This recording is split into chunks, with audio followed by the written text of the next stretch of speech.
let's start in 28 seconds. I will do an intro to this. The next time you could do it, I didn't write anything down for intro, and Oh wait, I'm live by the way. This is on the Twitch live. oh, that's fine. I'm starting to soon screen. You know I don't know how to work these things. Well, I guess let's start it right now. Welcome Let's to do the it. Out of Mana podcast. You will be joining the real Shiesty and I on a very makeshift setup because my lack of prep. Oh But no, how you doing, good sir? I'm doing fantastic. Look, I'm getting these weird things pop up, and we're out of to a good start already. I'm getting error messages pop up. OneDrive error. Oh man, this is fantastic. Good timing. I'm doing You great. How wouldn't about be a yourself? streamer if you didn't have any tech issues. Like that's Well, like guaranteed for any that, streamer. that is entirely true. And not only that, I'm still completely a novice. But here's to a good first episode 1 of the podcast. So go ahead with your weirdo. intro. Ooh, I already did it. I'm Oh, that drinking was. water in a solo cup. I have. I don't know if I want to give everybody what I'm drinking because, why should I give free Okay. Why should I give free sponsorship? We're not even getting paid for anything right now, so it's like Just drink and enjoy.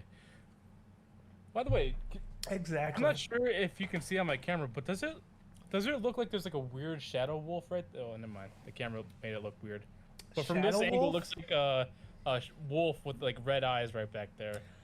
I see the dot eye that you're talking about. Unfortunately, I don't have the imagination of.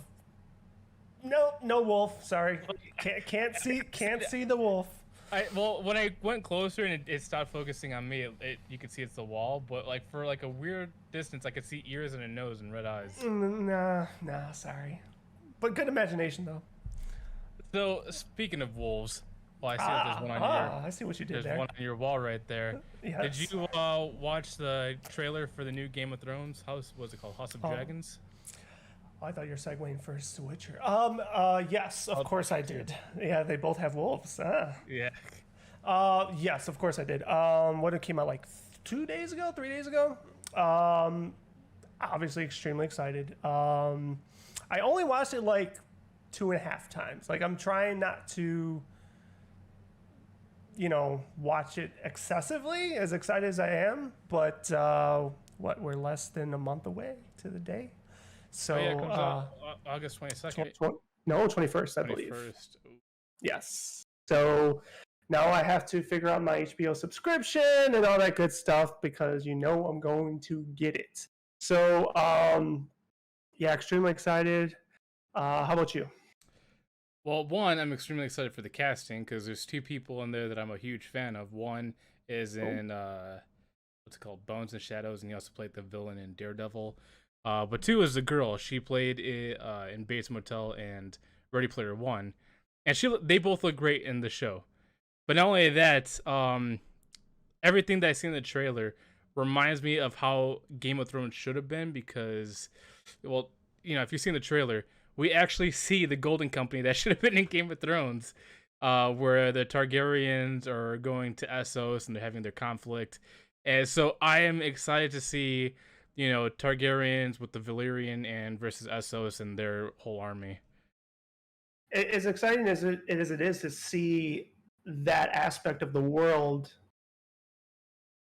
is it a false sense of representation because it's obviously in the past versus we didn't see it in the present version of Game of Thrones? So would it really be that different, or because it's a super rich place, it's probably going to look the same?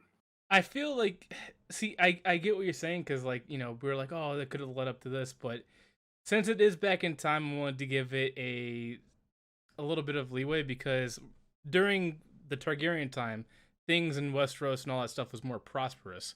That's why when you seen the part or the scene where they had the Iron Throne, they had more swords in the Great Hall than they did in actual Game of I Thrones. did notice that.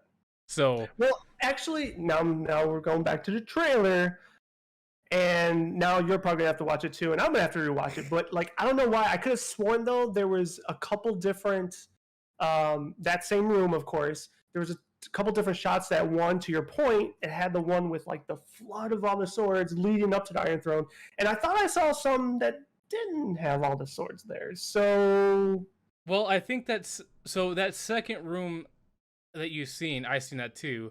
But what's it called? It was in Game of Thrones. What was that place that Daenerys went to in the final season where she Dragon Rock, Black Rock, whatever it's called? Is it, is it Black? No, it's not Black Rock, is it? I can't remember. Or is it just Dragonstone? Dragonstone, that's it. Yep, that is it. Because Dragonstone also looked like King's Landing as well. Like it the did. chairs. Yeah, you're right. It's true. That is very, very true. So that's my guess. I could be wrong, but it looks like it was the Great Hall and Dragonstone. No, that's a very good guess. You're probably accurate with that. So the other thing that I wonder is, maybe you know this because I don't. Do they anticipate as how many seasons this is going to be? This is my information from 2008 before the 8th season aired, but they wanted the prequel to be at least 5 seasons to give them enough time for Game of Thrones sequel to actually happen. Gotcha. Well, that was the plan, is 5 seasons. Who knows? Obviously, popularity, they might squeeze out more, but we'll have to see. But so far, it's supposed to be 5. Okay. Yeah, because I don't recall what it was greenlighted for. And then we kind of know obviously where the story is going to go. We just don't know exactly timestamp where exactly it's going to end. And I don't know if you've watched it, but even those that don't read the books, like myself, HBO's YouTube channel does a fantastic job with already narrating what you probably are more likely going to expect to see with like a more cartoon version. So kind of like spoilers in advance, but either way, I'm just stoked to see some Got back, and I'm definitely looking forward to it. When you say narrate, are you talking about that one video that came up before season 8 where it was like just a map and it was like a brown drawing? No, go back, dude. They've released like a lot of different videos. Like they released once again like almost one for like all the houses, a bunch for just the Targaryen family. Yeah, there's probably a lot of other stuff you haven't seen yet. If you really want to see it. I want to see it. I didn't even know they existed because I remember the last before the season 8 of Game of Thrones came out, they had that whole like 3-minute video of the whole Targaryen family, but Robert Baratheon was narrating it, saying the whole story of like the rebellion, how it started, and how the Targaryens fell. I remember all those. Yeah, I think they even had some narrated by like Jon Snow or what was the name? Chris Harrington. Chris. Oh, not Chris Harrington. What the fuck? Kit Harrington. Kit? Yeah, Kit. My bad. Apologies, please. So and now he's forever gonna be known as Chris. But yeah, no, I remember those, and I like them too. So just a different format of storytelling, and it's very smaller form, which I guess appeals to a lot of the masses nowadays. But so yeah, that's my 2 cents on that. I mean, I feel like there's plenty to talk about, but I would just reserve that for when the show's out. Yeah, especially when it's so close to coming out. And so when it's so close to come out, but then we'll have ample opportunity to talk about it while it's live. I mean, we'll probably squeeze it into every week podcast. We'll talk a little bit about Game of Thrones. So. We will. Yeah, I just feel like, and I'm sure you're thinking this as well, it's probably going to be far more fucking gory than the original one. I think it's also probably going to be more political too. Only because you see in the trailer how they were talking about the line of succession from the firstborn, then the daughter came into play, and all these other houses. It looks like it might be more, obviously, we're going to get dragons burning cities and all that stuff, but it looks like it's going to be more of like how Cersei played her game with House Tyrell, a lot back and forth and capturing each other.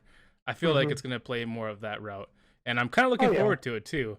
And also, not to get my, obviously people could say whatever they want about season 8 of Game of Thrones, but the trailer for House of Dragons, the set pieces, the scenes and all that stuff, they look like they're just amazingly done.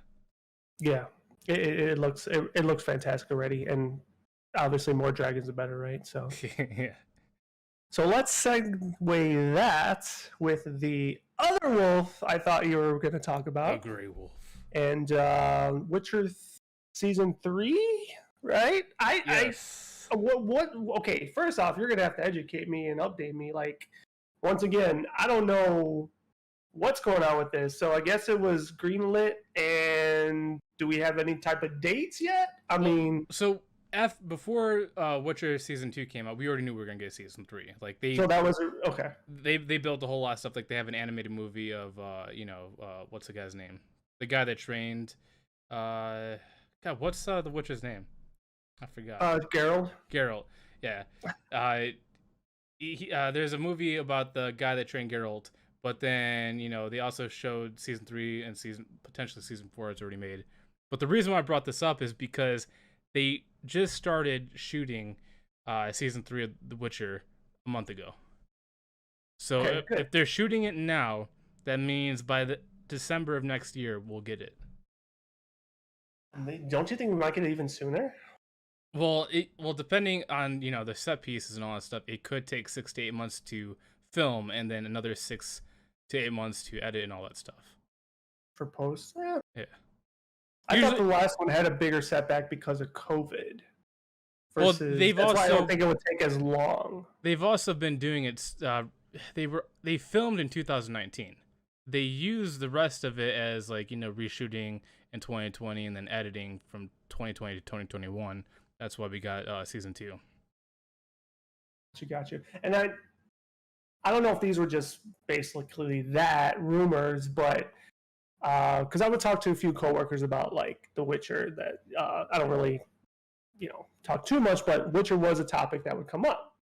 And I remember one of the guys saying that supposedly there was issues with can't think of the real life actor's name now, it's brain farting me. Oh, Henry Cavill. Yes, Henry Cavill. I heard there's issues with him at some point. A, was that true? And B, well, is that still an issue? Because I remember at one point he's like, "Sign me up forever." Yeah, and no, he's committed to Geralt. If you heard issues, it was because of him and DC. I'm not sure if you watch any of the DC superhero movies, but they basically just dumped all their stars and they're trying to recast everything again. Yeah, which makes no sense because, I mean, obviously, he might be overhyped, but I think Henry Cavill is fantastic as Superman. I think he's fantastic as Geralt. Like, he has the build and the look and the voice for it. Yeah, initially when I never played the games or read the books, but when he was first casted, I thought he looked.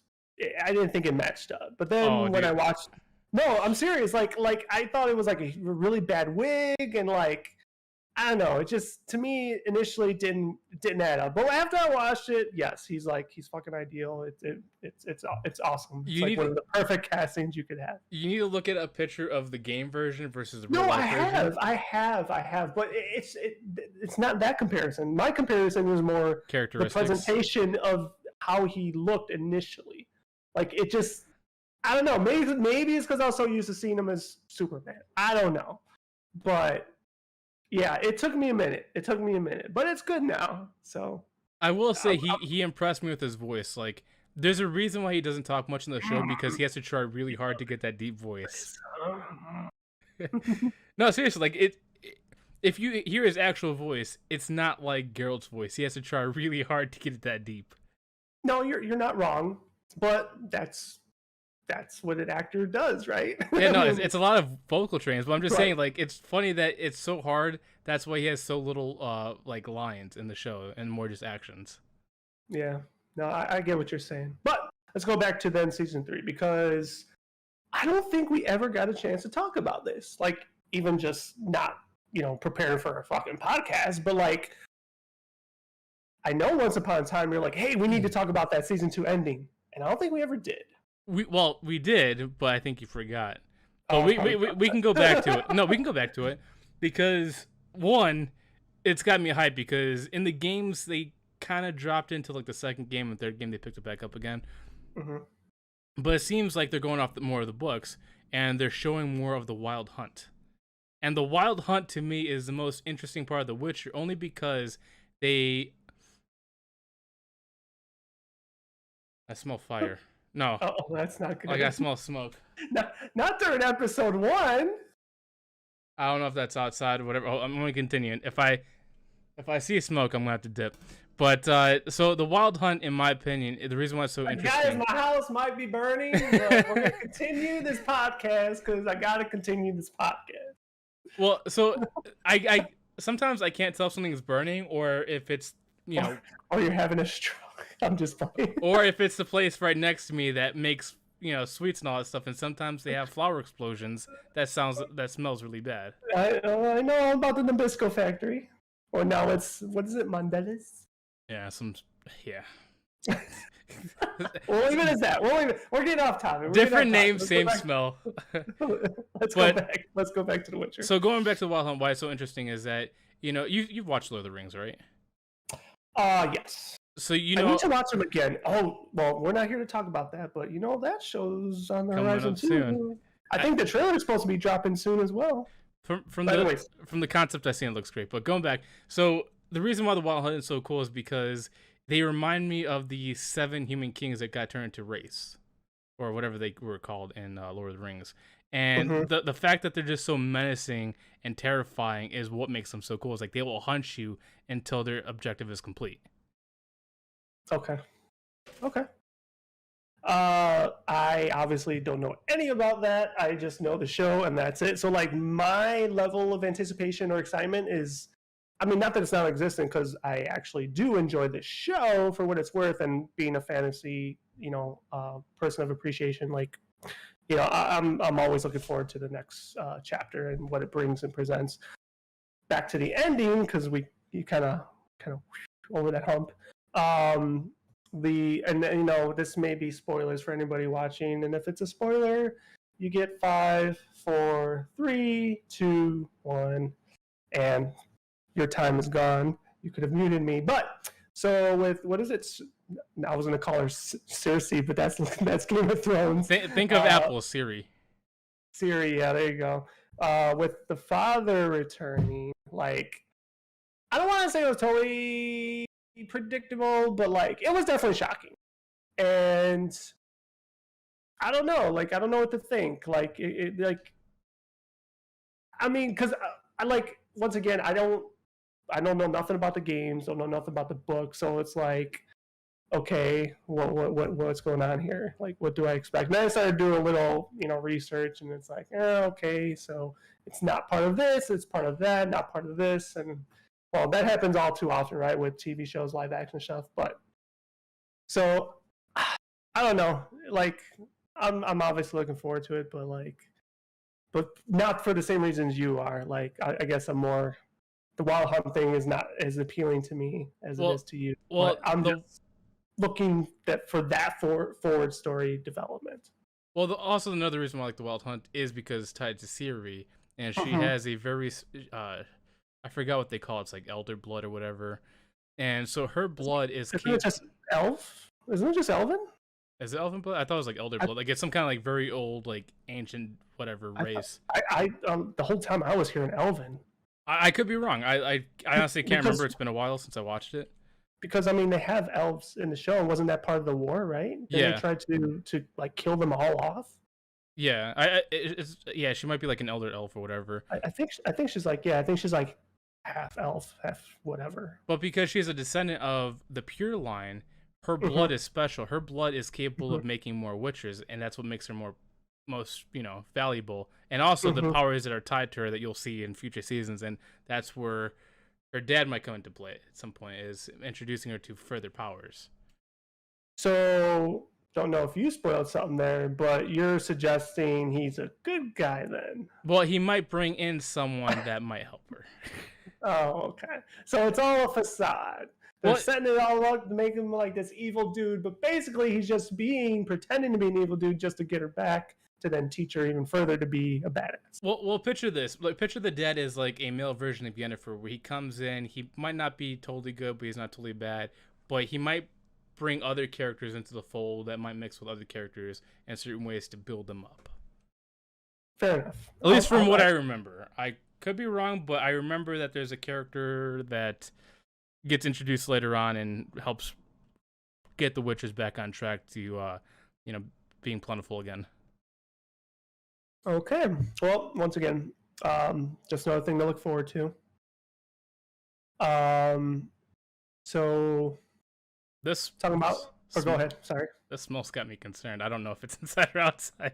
Do you want to make a quick jog through your house and? I mean, I don't see smoke, so I'm good. I'm just gonna keep going. As long as you don't see smoke, you're good. Yeah. All right. But since we're talking about live action, and TV shows, go ahead and segue that to what was it? When did it come out? Just last week, or was it 2 weeks ago? God, I'm losing track of time. That's what happens when you have COVID. Last week, right?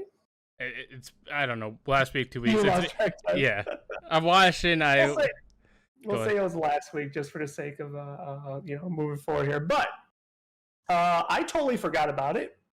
But was glad it came out because it gave me something to binge, and I don't really binge stuff anymore. But Resident Evil on Netflix. I'll let you start. So open, just fucking go with it.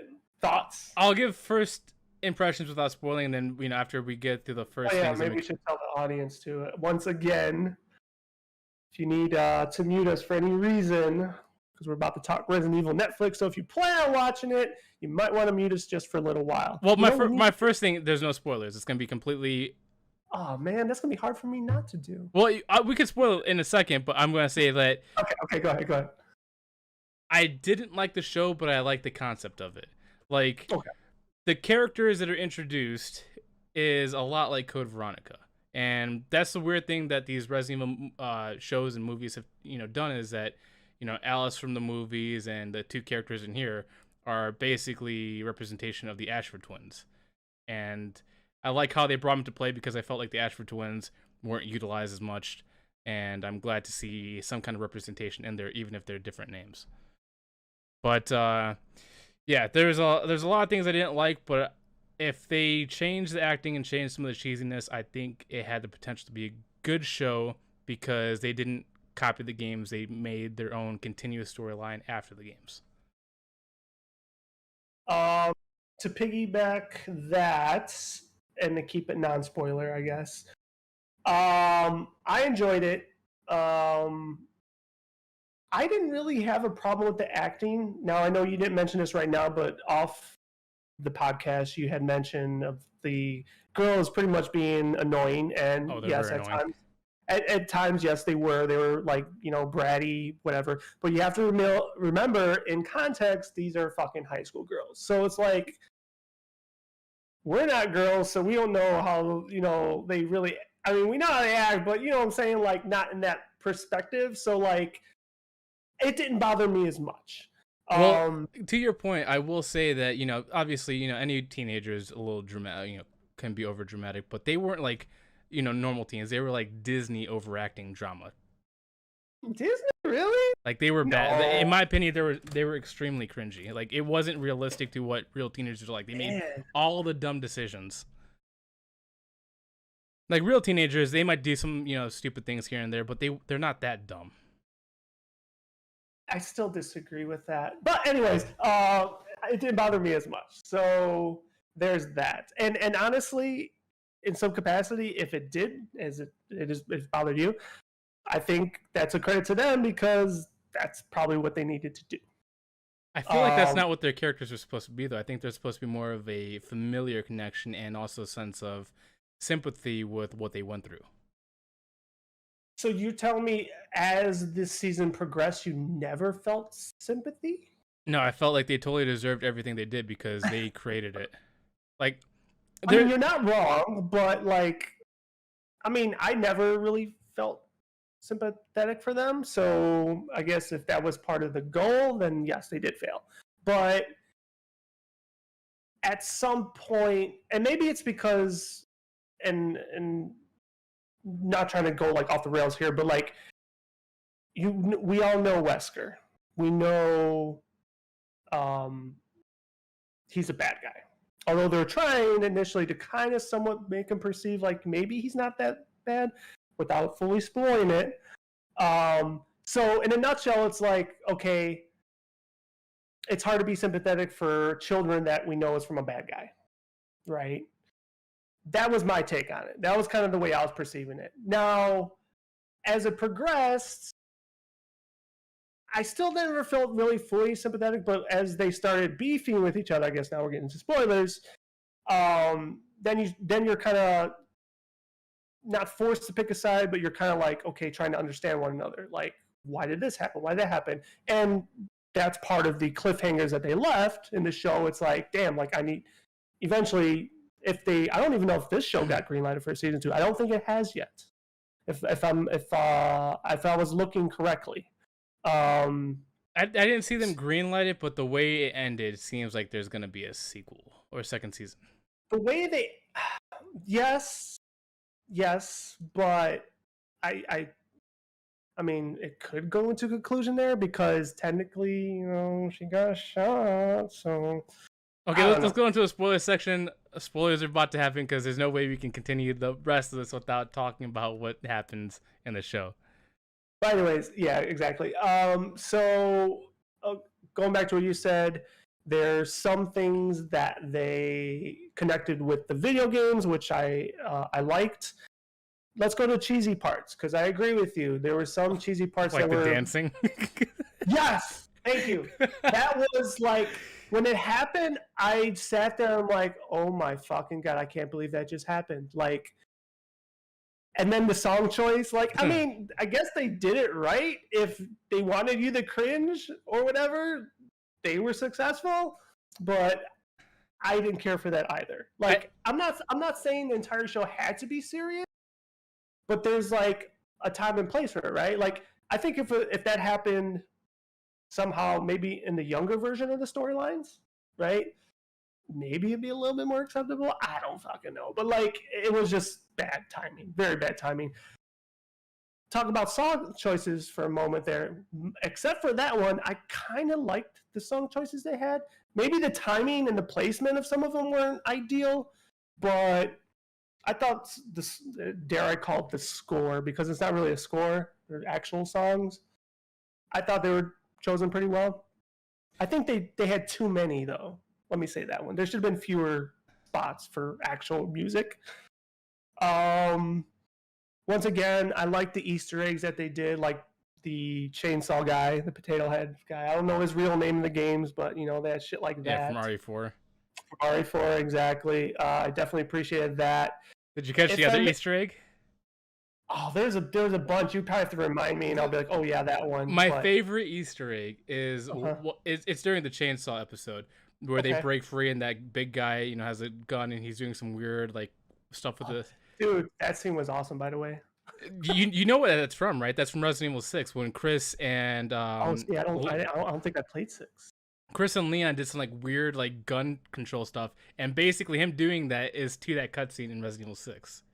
That you know what? I don't think I played 6, dude. I didn't play 6. If you want to play, it's 2 players. It's on PS4. I'll play it with you. But there's a lot of like cheesy, like basically Final Fantasy type fighting. With they're just doing some weird gun stuff. I mean, I'm sorry, I didn't mean to cut you off. No, I was just saying, like, even though that part was cheesy, it was cheesy in a way that paid fan service to the games. Like, I like that part. I thought it was cheesy because it went with the character, so therefore it worked. I liked it for the Easter egg, See, I wasn't aware of the Easter egg. If I was going to attribute it to anything, like my closest representation to that would be like Leon's like fucking God, what's those movies called? Like I can't think right now. But the animated ones? Huh? Are you talking about the animated ones? Yeah, the anime ones, but like the one where he's doing like all the crazy gun shit. Like that's what it reminded me of. But well, that's exactly like what it was. Mirrored version of it, huh? No, it was 100% a mirrored version of what happened when Leon and Chris were in a hallway fighting zombies. Like he perfectly replicated. But you said from the game. I didn't play the game. I'm talking about from the animated or the CGI show. Oh yeah, not from the movie, but from the game. It's like it's like a 1-to-1. I'm referencing it from.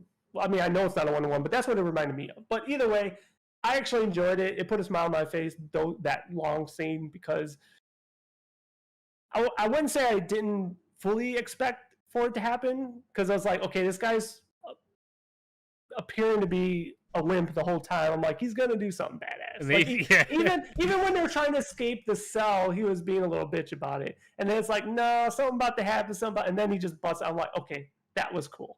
He was the one character I felt bad about when, he got eaten. Like, even though he was cheesy, I liked him. I only liked him for that thing. Otherwise, he was very annoying. Yeah, sometimes. But let's see, what other good takeaways? The one episode where they predominantly had the girls get the clues was obviously a throwback to Resident Evil 1. Resident Evil 2, or all of them to a certain Well, the capacity. first three, I guess, with the puzzles and all that. But yeah, it was also cheesy, but it wasn't overly cheesy. To me, I was like, they aren't even trying well to hide from whatever lasers that are potentially in the house. Like, they're like jumping over couches, doing some weird crawl down the stairs. I thought they could have did better. Once again, though, like I think you might be failing to put yourself in their shoes for a moment. Like, if I thought I was being spied on, I would have tried really hard not to get noticed.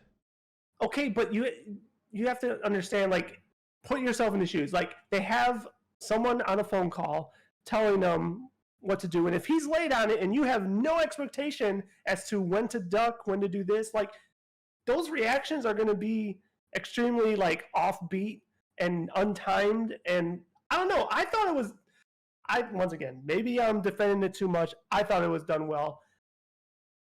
I thought it was too long, though. I'll admit that. It was incredibly long, but I still appreciated the nod to the games with that kind of episode. Yeah, a lot of back and forth. Kind of like Zelda, like back and forth, backtracking, getting that and moving forward. Yeah, I do agree with that point. Like, I thought that was another nice Easter egg. Yeah. And like, even the smaller ones, like when they finally got to the basement that same episode and they got the original Raccoon City footage. Oh, I wish there was more footage. I would have loved to see more footage because that was so good. Not to segue off of this because I still want to talk about the Resident Evil show, but have you seen the movie Welcome to Raccoon City? It's a live action that just came out last year. I have not seen that one yet. So, I don't know if I ever will. The thing is that whoever created the set pieces, like the town, the police department, nailed the look of it. It's 100% looks like the game. The downside is the actors sucked. Like, that's why I don't think I'll see it, because when the trailer dropped, I was like, I don't think I could watch this because of that reason, which sucks, because obviously I'm a fan of the series. Wouldn't say I'm a super fan, but I'm a fan of the series. So yeah, I don't know. I mean, maybe one day I'll watch it, but I really don't anticipate I will. I need to still see one or two. Well, actually, more than one, two. Didn't they do a whole season of the CGI also on Netflix? They, yeah, it was like 4 episodes called Into Darkness, Infinite Darkness, whatever. Yeah, so I need to watch that as well. And I think there's one movie I haven't seen either. If I were you, I would wait on Infinite Darkness, because Infinite Darkness either takes place before Resident Evil 6 or after Resident Evil 6. Okay. Because the show ties into the game. I'm sure I could find like a somewhere online, like total breakdown of like a chronological timeline. order. Yeah. Well, going back to the movie before you go back off of it. Yes. If they had better actors, it would have been the best Resident Evil movie. Because like I said, whoever designed like the sets, the way the dogs come out and all that stuff, it was exactly like the game in live action. It's just it was better. Chef's kiss. They just needed a better cast to make it great. Yeah, I mean the guy that played Leon, like, I hate to talk about that or go down that road, but like, he doesn't look and act like him. You gotta do better. Well, the thing is, oddly enough, did you play the original RE2 or did you play the remake? No, I definitely played the original multiple times. Okay, so in the original, which I don't know why they changed in the remake, but in the original Resident Evil, the reason why Leon was late to the police department wasn't because, he was just running late. He was drunk, and that's what happens in the movie, is he was drunk. I don't know if I remember that. That's interesting. Yeah, they actually changed that part in the remake where they show that he just got sidetracked or whatever. But in the original, he actually was late because he was drunk. I don't know why I just don't remember that. So that's the one part where they do play it true, where he was a drunk, but then his cowardness and all that stuff, it didn't work well. But the beginning part definitely paid respects to the original. So, since you didn't like the acting in the movie and you're not a big fan of the acting in the TV show, I know we mostly talked about the girls, which but now I'm gonna segue to Wesker. Yes, to Wesker. What did you think about that guy? So this is gonna be conflicting because I love Lance Reddick. His voice acting in multiple games and movies, and also just his work in general. I'm a fan. I don't like that they changed Albert Wesker's characteristics, but I do like Lance Reddick's version of it, especially when you see the clones and the original Albert Wesker, where he has like the superpowers like he has in the game, but he also kind of looked like Blade. Yes. Thank you. I laughed so hard when they finally show him. Like, I thought that was Wesley Snipes at first. I know, was like, right? Like, it was like, did they get Wesley Snipes for this? What the fuck? Yes, that was hilarious. But back to that scene, and then obviously thereafter. I mean, I think that just we're critiquing the other actors, but I think that's what made him so good because he actually acted totally different personas. Oh yeah, he nailed it. No, he didn't have. Oh, I'm sorry. No, go ahead. No, I was saying, like, I mean, the real Wesker, the original Wesker, for that matter. I mean, he didn't really spend a lot of time in that role, but nevertheless, whatever, executed it. But just the whole other clone where he was like totally a goofball. I thought he did really, really well. It was really good. So, and that's another Easter egg, which if you haven't played the games, you might have missed. But in the show, they said the original Wesker died in 2009. Volcano, but yes. that wasn't 6 though. That I thought that was 5. Okay, yeah. So no, that I knew. Which exactly, I appreciated that too. I was like, oh shit, they dropped the canon. See, and then we didn't really talk about this either. And I'm like all over the place.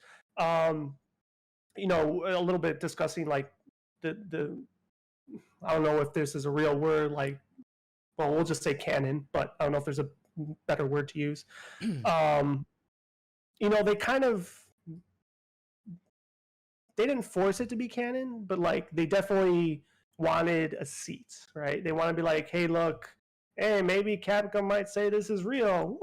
I mean, I know you off the podcast you suggested that Capcom doesn't endorse it, but yeah, if it's not from their animation studio, it's not considered canon. Like Infinite Darkness that was on Netflix is actually considered canon because it's from the Capcom studio. But all this really takes place. Well, if it were to be canon, right? Like 20 years, right? Yeah, it takes place after everything. So if we want to live in a fantasy world, we could pretend. But I already know I don't think it's a huge kind of surgence, but like I know there's some people already calling for like a Jade game or something, but I don't think it probably would ever come to fruition. I hope not. She's awful. Well, I mean, it's different if you turn it into a game, right? I mean, if you really want a Jade game that's better, play Resident Evil 7 and 8 because you get what's his name? I forgot his name. Dude, I forgot what his name is. I never played him, but Ethan Winters, I think that's his name. Yeah, I was gonna say something Winter, but yeah, Ethan. Yeah, Ethan. Yeah. I think that they should have made Ethan a character in this game because, like, in my opinion, even though RE7 and 8 doesn't like tie in directly, it's enough into the future where it gives you all the connections you need with like Chris and all the Umbrella after the fact, and that's what I liked about this show is that it gave you a potential storyline in the future. It's just the characters suck. Yeah. I'm not gonna say all that. I'm not gonna say all that. I will just to wrap this conversation on. We could go fucking probably hours still on this, in my opinion. But just to kind of put a bow on it, if if it gets greenlit?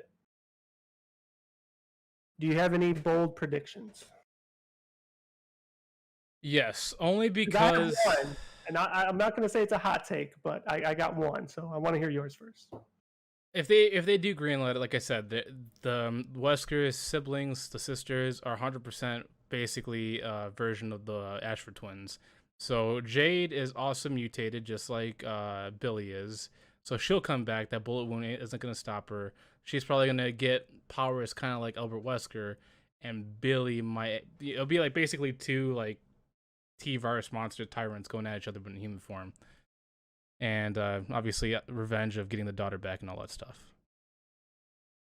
I like it. I'm not gonna dispute that. My hot take or my prediction is I wonder if they, whether it happens on a season 2, if they go even get it, or in a future season, I would not be surprised if Ada Wong is Billy's mom. And that is my prediction. Next topic. I would like to see that. Only because I'm a fan of Ada Wong, and I don't care if she's in a horrible show like that, but if she's in there, I'll be okay. You don't care. So, out of all those things that we watch, like from The Witcher to Resident Evil and all that stuff, what has been the best live-action adaptation from games or like, well, obviously you don't watch anime, but from games? Like, what movie or show has done it right? Obviously, Witcher can be in a top tier because it's pretty good. But I would say it's more adaptation from the books. Well, Witcher, I'm sure for some people, it may be the choice. I can't formulate that opinion because I never played the games, right? So I can't make that connection. I haven't put a lot of thought into this. And I know I'm probably going to botch this answer. But you said or movie, right? Yeah, it could be a show or movie, like the best live action version of a game. And it doesn't have to just be one. Like, I already have like a list of like 7. No, I know, but like I like to tier things. This, I don't know if this come off as a surprise, but it may, and it is just off the top of my head, and plus I'm staring at it right now, but I really thoroughly enjoyed it. The Warcraft movie? No. Because I knew you would think I would say that, and no. I actually really enjoyed Detective Pikachu. That was good. I loved the writing. It was, you want to talk about cheesy, whatever, but like, I'll be honest, I teared up. Well, with the dad? I'm fucking being honest. Yes, I did. Call me a sap. I don't fucking care. That reveal made me tear up. I mean, it was, I will admit, it's touching. Stupid, but it made me tear up. So I really enjoyed it. And honestly, I think the reason why I enjoy it so much more is because I'm not a Ryan Reynolds fan. You're not? I'm not. I'm not saying I hate the guy. He reminds me too much of like Dane Cook, and I never liked Dane Cook, and like I don't know. I feel like he's a more mild version of Dane Cook, but I will agree with you. Okay, so I'm not saying I hate him. Extremely talented, good looking, whatever. Just not a big fan. So that's negative thing for that movie. 1, 2. When the trailer first dropped, I was really on the fence. I was like, this is probably gonna fucking suck. But as you know, I'm a very hardcore Pokemon fan. Yeah, we went to go see the movie together. So with that, it surprised me, and I enjoyed it a lot. Especially like even just like earlier when we were talking about Resident Evil and the homage that it plays to the games, like even the movie, right? The Mewtwo sequence and everything like that. It was very homage to the original first movie and stuff. So like there's a lot of good things there, and I liked the Pokemon. So yeah, I was and surprised. Unfortunately, I'll never get a sequel of that because they already said we won't get one. So well, yeah, it's supposed to be a one-off, kind of like the game. Yeah, which is fine. I'm totally cool with that. So I was actually like once again, I've always been skeptical of live action because there's only been a few that have been good, but Mhm. Detective Pikachu is definitely on the list. And the fact that they made Pokemon look realistic but not creepy was Mhm. impressive. Like Mr. Mime, he terrifies me, but I thought he was fantastic in the movie because of the funniness of, obviously, Mhm. Pikachu and them. But Mhm. I thought that was I good. mean, I mean, you could argue that like Charizard was a little terrifying, but Oh, like, Charizard was, but Magikarp though stole the but show with Gyarados. but he was not like terrifying in the oh my god they fucked up Charizard way. He was terrifying like holy shit he's kind of badass. He might eat you. He'd probably fuck you up. So yeah, that one really. I'm not saying it's my number one, but off the top of my head, without giving myself a headache, I really did like that one. Okay.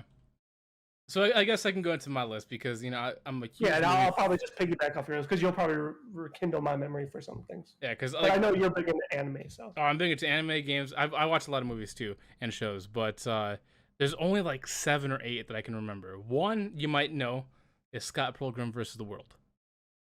never saw it. You never saw it? Well, Never.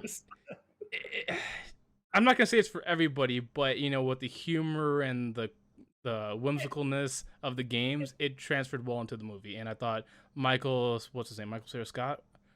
Um, Just Michael, sorry. And if I may just quickly interrupt you, that's exactly why I haven't, because that's like another Ryan Reynolds to me.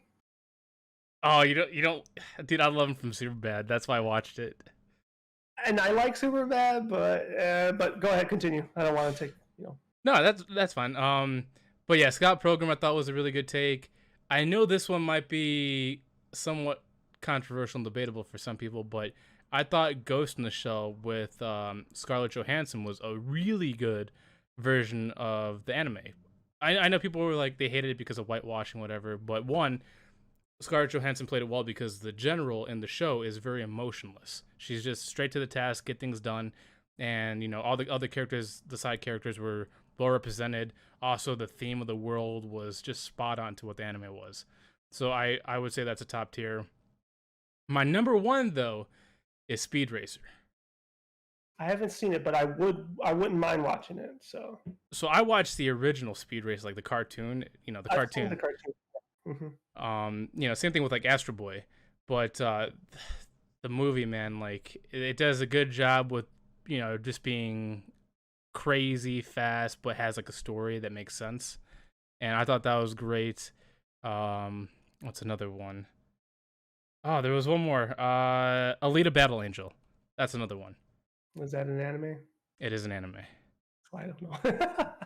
But Alita Battle Angel is like Speed Racer. It's a very old anime, but it got adapted well into live action, and I think the only reason why is because James Cameron was originally the person that made the script, Mm. and he used the same technology from Avatar to make Alita Battle Angel, but because James Cameron was still working Avatar, he pawned the script off to what's his name, Robert Rodriguez. So they both basically made the script together, and I thought it was an excellent representation of the story. I thought the pacing was well, and I thought the like acting and scenes were all like identical to what the anime would have been. I want to follow up with a couple like bonus questions on the same topic though. I'm not a fan of the series because I've never watched it. I'm pretty sure you are, but debunk or confirm this for me. Are they doing a live action of Dragon Ball? They've done one, and it was awful. I hope Another that they one? never. So I don't know if they're doing another one, but I know 2007, 2008, whatever. They made a movie called Dragon Ball Evolution, and that is the worst live action adaptation of anything I've ever seen in my life. It was terrible from casting to just everything. Fair I enough. don't know if Fair there's enough. gonna be another one. Okay. And then next part of not that question, but same topic. Um, what video game or anime would you like to see adapted? So this is going back to Henry Cavill. I would love to see a Berserk live action adaptation, and I think Henry Cavill could play a good Guts. If you see the character Guts, it's You'll basic. have to, you'll have to show me. Yeah, it's like he's very brawlic. He's also kind of like to himself. He gets things done, but he also gets dragged into a lot of awful things. Like, obviously, I can go on and tell you the whole story, but it would take too long. But it's a very dark story, and I think Henry Cavill could play a good Guts. Okay, fair enough.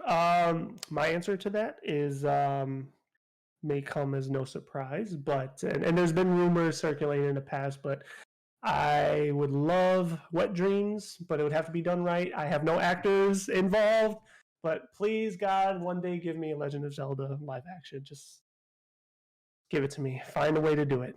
Okay, so if there was a live version of Zelda, who would you play as Zelda and who would you play as Link as Cast? I just told you I don't know. I don't know. I 'Cause really don't. It's hard to picture somebody playing those two characters. Like, I mean, I think it's harder to picture a Link versus a Zelda, in my opinion. I mean, segueing a little bit back to like Game of Thrones and look at like all the different Targaryen women, like a Daenerys and whatever. Like, picture her as Zelda. I mean, Emily Clark, yeah, she could be a good Zelda. No, that's what I'm saying. Like, I mean, I'm saying this might come off as awful, but I think that cast could be a dime a dozen. And Kit Harington could be Link. No, please, God, no. No, I mean, way back in the day, like, people would say somebody, I can't think of the actor's name, but the guy that played Legolas in Lord of the Rings would be a fantastic adult Link. Are you talking about Orlando Bloom? Yes, Orlando Bloom, thank you. I can see that. He has like a very thin face for that. Yeah, but like, I mean, once again, I'm not gonna sit and talk about what kind of show I'd want to see or whatever, but or what it would, which game would you put it against? I mean, Zelda. I mean, it has a very good, or no, I shouldn't say good story, but it has its stories. It has great stories. Yeah, but like, to actually pick which one you would like, put a live action with. I mean, I think most people would probably say it would have to be the Ocarina of Time version. Oh, Ocarina, not Calamity? I would think so. I mean, actually, Calamity would be from Breath of the Wild. Calamity would probably be really good because you got that big type of warfare going. Well, not only that, but you got the Hyrule story before the Calamity happened too, which was honestly pretty good story wise. Seeing the spirits and all them. And Hyrule Warriors did a pretty good job with further telling that story as well. But yeah, I don't have those answers. I would just love to see it someday. That's all. Like, just like I'm getting my FF7 remake. Like, give me my Legend of Zelda live action. But of course, don't fuck it up. I'm surprised you didn't say World of Warcraft because I would love to see a second World of Warcraft. I thought they did a good job with the first one. Oh, don't get me wrong. I would love to. And actually, I don't really want to go off topic. There is a notorious streamer that tweeted allegedly before the pandemic that there is actually or was something in the works. I would love to see them go through Warcraft 1 through 3. The pandemic halted it, and I guess right now it's so secret that they don't really know if it's been picked back up yet. Just total rumors. So I think a lot of people would love to see. At least the trilogy done. Well, not only that, but I think I think a lot of people want like The Witcher, right? Like what we got for The Witcher. They want to see a TV show. They want to see the rise and fall of Arthas. As for those that watch Josh and not me, I'm a huge World of Warcraft guy, so I find it's very hard to do a live action of anything that's currently going on in the game. You have to do the past stuff. Yeah, World of Warcraft, you can't do. And you get to a timestamp and it's done. You don't even try it. Just don't fucking try it. Unless it's going to be total CGI. Then you go ahead and try it. But, yeah. I'm sorry, continue and then I'll say what I think. No, I was just going to wrap it up and just say, no, I thoroughly did enjoy the movie. How couldn't I? But I'm the fanboy, so I feel like times like that, my opinion doesn't matter. Oh, dude, I thought it was great too. I loved it. I kind of wish it was longer. And I'm not just saying that because I wanted more live World of Warcraft, but no, like it needed to be longer because like a trilogy. It was too short. Well, no, not just a trilogy part. I'm just saying the movie in general should have been longer. Wasn't it like But I 2.5 think hours? should have been fucking 4.5 hours. I agree. No, I would watch it for but like 6 hours. But like there was obvious like points where you knew it got cut due to money. Oh yeah, dude. The amount of like CG animation, like it rivaled that of like Godzilla. Like Legendary Pictures that was does incredible. fantastic job with their That's CG. true. For sure, for sure. So that's my bow. Your turn. So to I guess to end this, as much as it might be really hard to do like a World of Warcraft storyline, they can kind of do it in three ways. One, they would have to like go through a timeline order of like what's Enduin's father's name? Valyrian? Win. Yeah. They could do him and then Thrall Oh no, and that's Garrosh. his last name. What am I talking about? I'm sorry. Go ahead, continue. They could do him, Thrall, and Garrosh as like for the first three expansions, leading and then reintroduce Khadgar and then the Legion and all that stuff. And then as they continue, Enduin and Thrall become the main characters going forward. Showing the the Horde with Sylvanas and then I forgot what the troll people are, what their name is, but they can still kind of make the characters because like even though in World of Warcraft we're the main characters, you still see the old main characters following us throughout, and I feel like we could still center the story around them. I don't know. Okay, so to piggyback on what you think could work, what let's just talk about expansion for that much. Like what expansion you think they could put their storyline with? Oh, they could do all of them. They could tie it in easily. No. So here, this is how branching story arcs work. They've done it with other shows. So Enduin's father and Thrall are obviously the two that they would follow, and you would see the Horde and Alliance clashing, and then eventually making peace. That's what the first expansion is, the World of Warcraft vanilla. Then eventually Khadgar comes out of his mage tower and carries on or whatever, and says, "Oh, look at a Draenor came back. There's a portal. The Dark Portal's returned, and they introduce the Legion. They go to Outland, and then after Outland comes by, Gul'dan. We'll just skip ahead and go to Warlords of Draenor, and then Gul'dan will try to do his like little resurrection thing, and then when that happens, and when they finally beat Gul'dan, they'll go back to the Dark Portal, and that's when Wrath of the Lich King happens, where Arthas returns and says, "I'm here to bring." Death to all, and then you'll see Khadgar. I'm here to bring death to all. You'll see Khadgar. What's his name?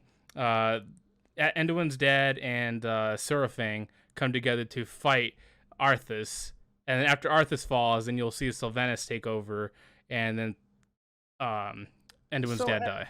So everything you're presenting, I can't argue it could work, but in my opinion, I don't think that would be the most successful approach to utilize the Warcraft universe in a live action. I still firmly believe that, I mean, whatever we may get, if they do want to finish the Thrall storyline that they started, that's fine. That'll work.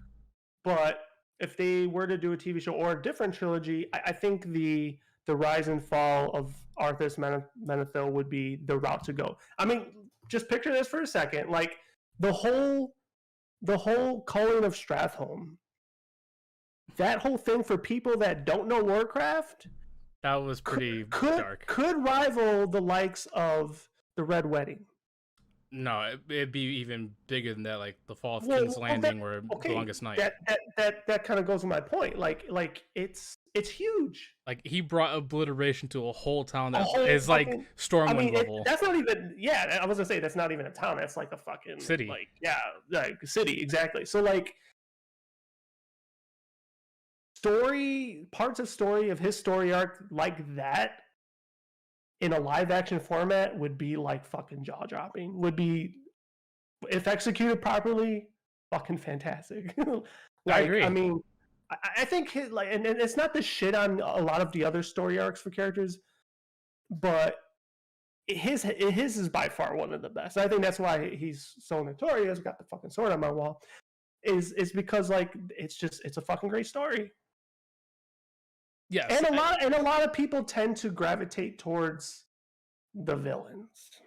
Right? Arthur's definitely one of the best villains, but if you're gonna put him there, you have to put Garrosh and Illidan up there too. I would put Gul'dan second. Gul'dan, really? Well, yeah. I guess, yeah, let's replace Garrosh with Gul'dan. Because really, Garrosh was just I mean, Garrosh to me, I mean, a lot of people obviously do like him, but like, he was a whiny baby. Wasn't that too, but no, he was like his range of like destruction, I guess, wasn't as vast as the others. Yeah. So to me, that's why he's not up there. And also, he wasn't. No offense to him, like obviously after Mr. Pandaria and all the weird stuff he did, realistically, plot-wise, he should never have been able to figure out anything he did. Like he's never been known as a strategist or being smart. I was just about to say that. I mean, well, not in that exact term, but like, yeah, I mean, it just doesn't happen to a lot of dumb people. Like, why is he in that position? He's fucking stupid. Like, if you think of Garrosh, you think of like a berserker warrior type that just wants to fight wars. And that's exactly what he was. So I guess he played his role good then. Yeah, but somehow he figured out time travel.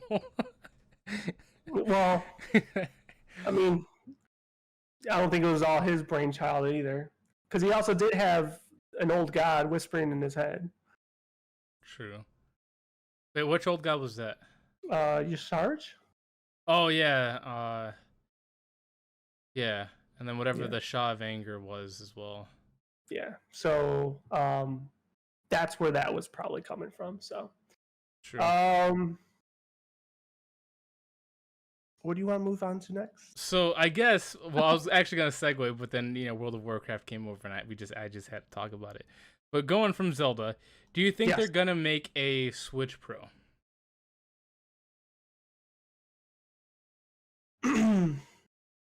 First off, these rumors have been circulating for God knows how long. What is the Switch Pro even supposed to be? I don't even know anymore. So I can tell you my opinion. I don't think they're going to. I think they're afraid of Steam Deck. And the only reason why is I'm not sure if you've done any research on Steam Deck, but Steam Deck is a little bit. Is the ultimate handheld console. Like it can support most modern games at stable 1080, 60 FPS, but also it's an emulation machine. So it means it can handle a lot of old games too, like old SNES games, Genesis games, whatever. You can port those games over. So it's basically the ultimate system in your hand. And with those emulators and such, couldn't Nintendo sue them? I don't think they own the rights anymore. I mean, not on everything, but I'm sure there's some they do. Those probably aren't the ones that being. I mean, if they were to sue anybody, it wouldn't be Steam. It would be the ones that pirate the game. Because they are not going to go after the little people. Come on, stop. Don't you? Okay. No, Pokemon is the best example. Pokemon is best. They do go after some little people. All the little people. But they don't go after all Look at the content on YouTube. You have to have a special Nintendo Ambassador certification in order to post most Nintendo... Wait, did you call it a Nintendo Bastard certification? Ambassador. That's exactly what it is. They have a Nintendo Ambassador. You have to get permission to post their stuff. So let's go back into being scared, and then you started spitting out all the different high tech that it's able to do. That's fun and dandy. High tech is nice. We all love it. Nintendo doesn't give a flying fuck about what 1080 4K 8KP their device is going to project. Yeah, because they know they can scam people and milk them for everything they got for an old system. Which I'll admit the fan base is dumb for that. But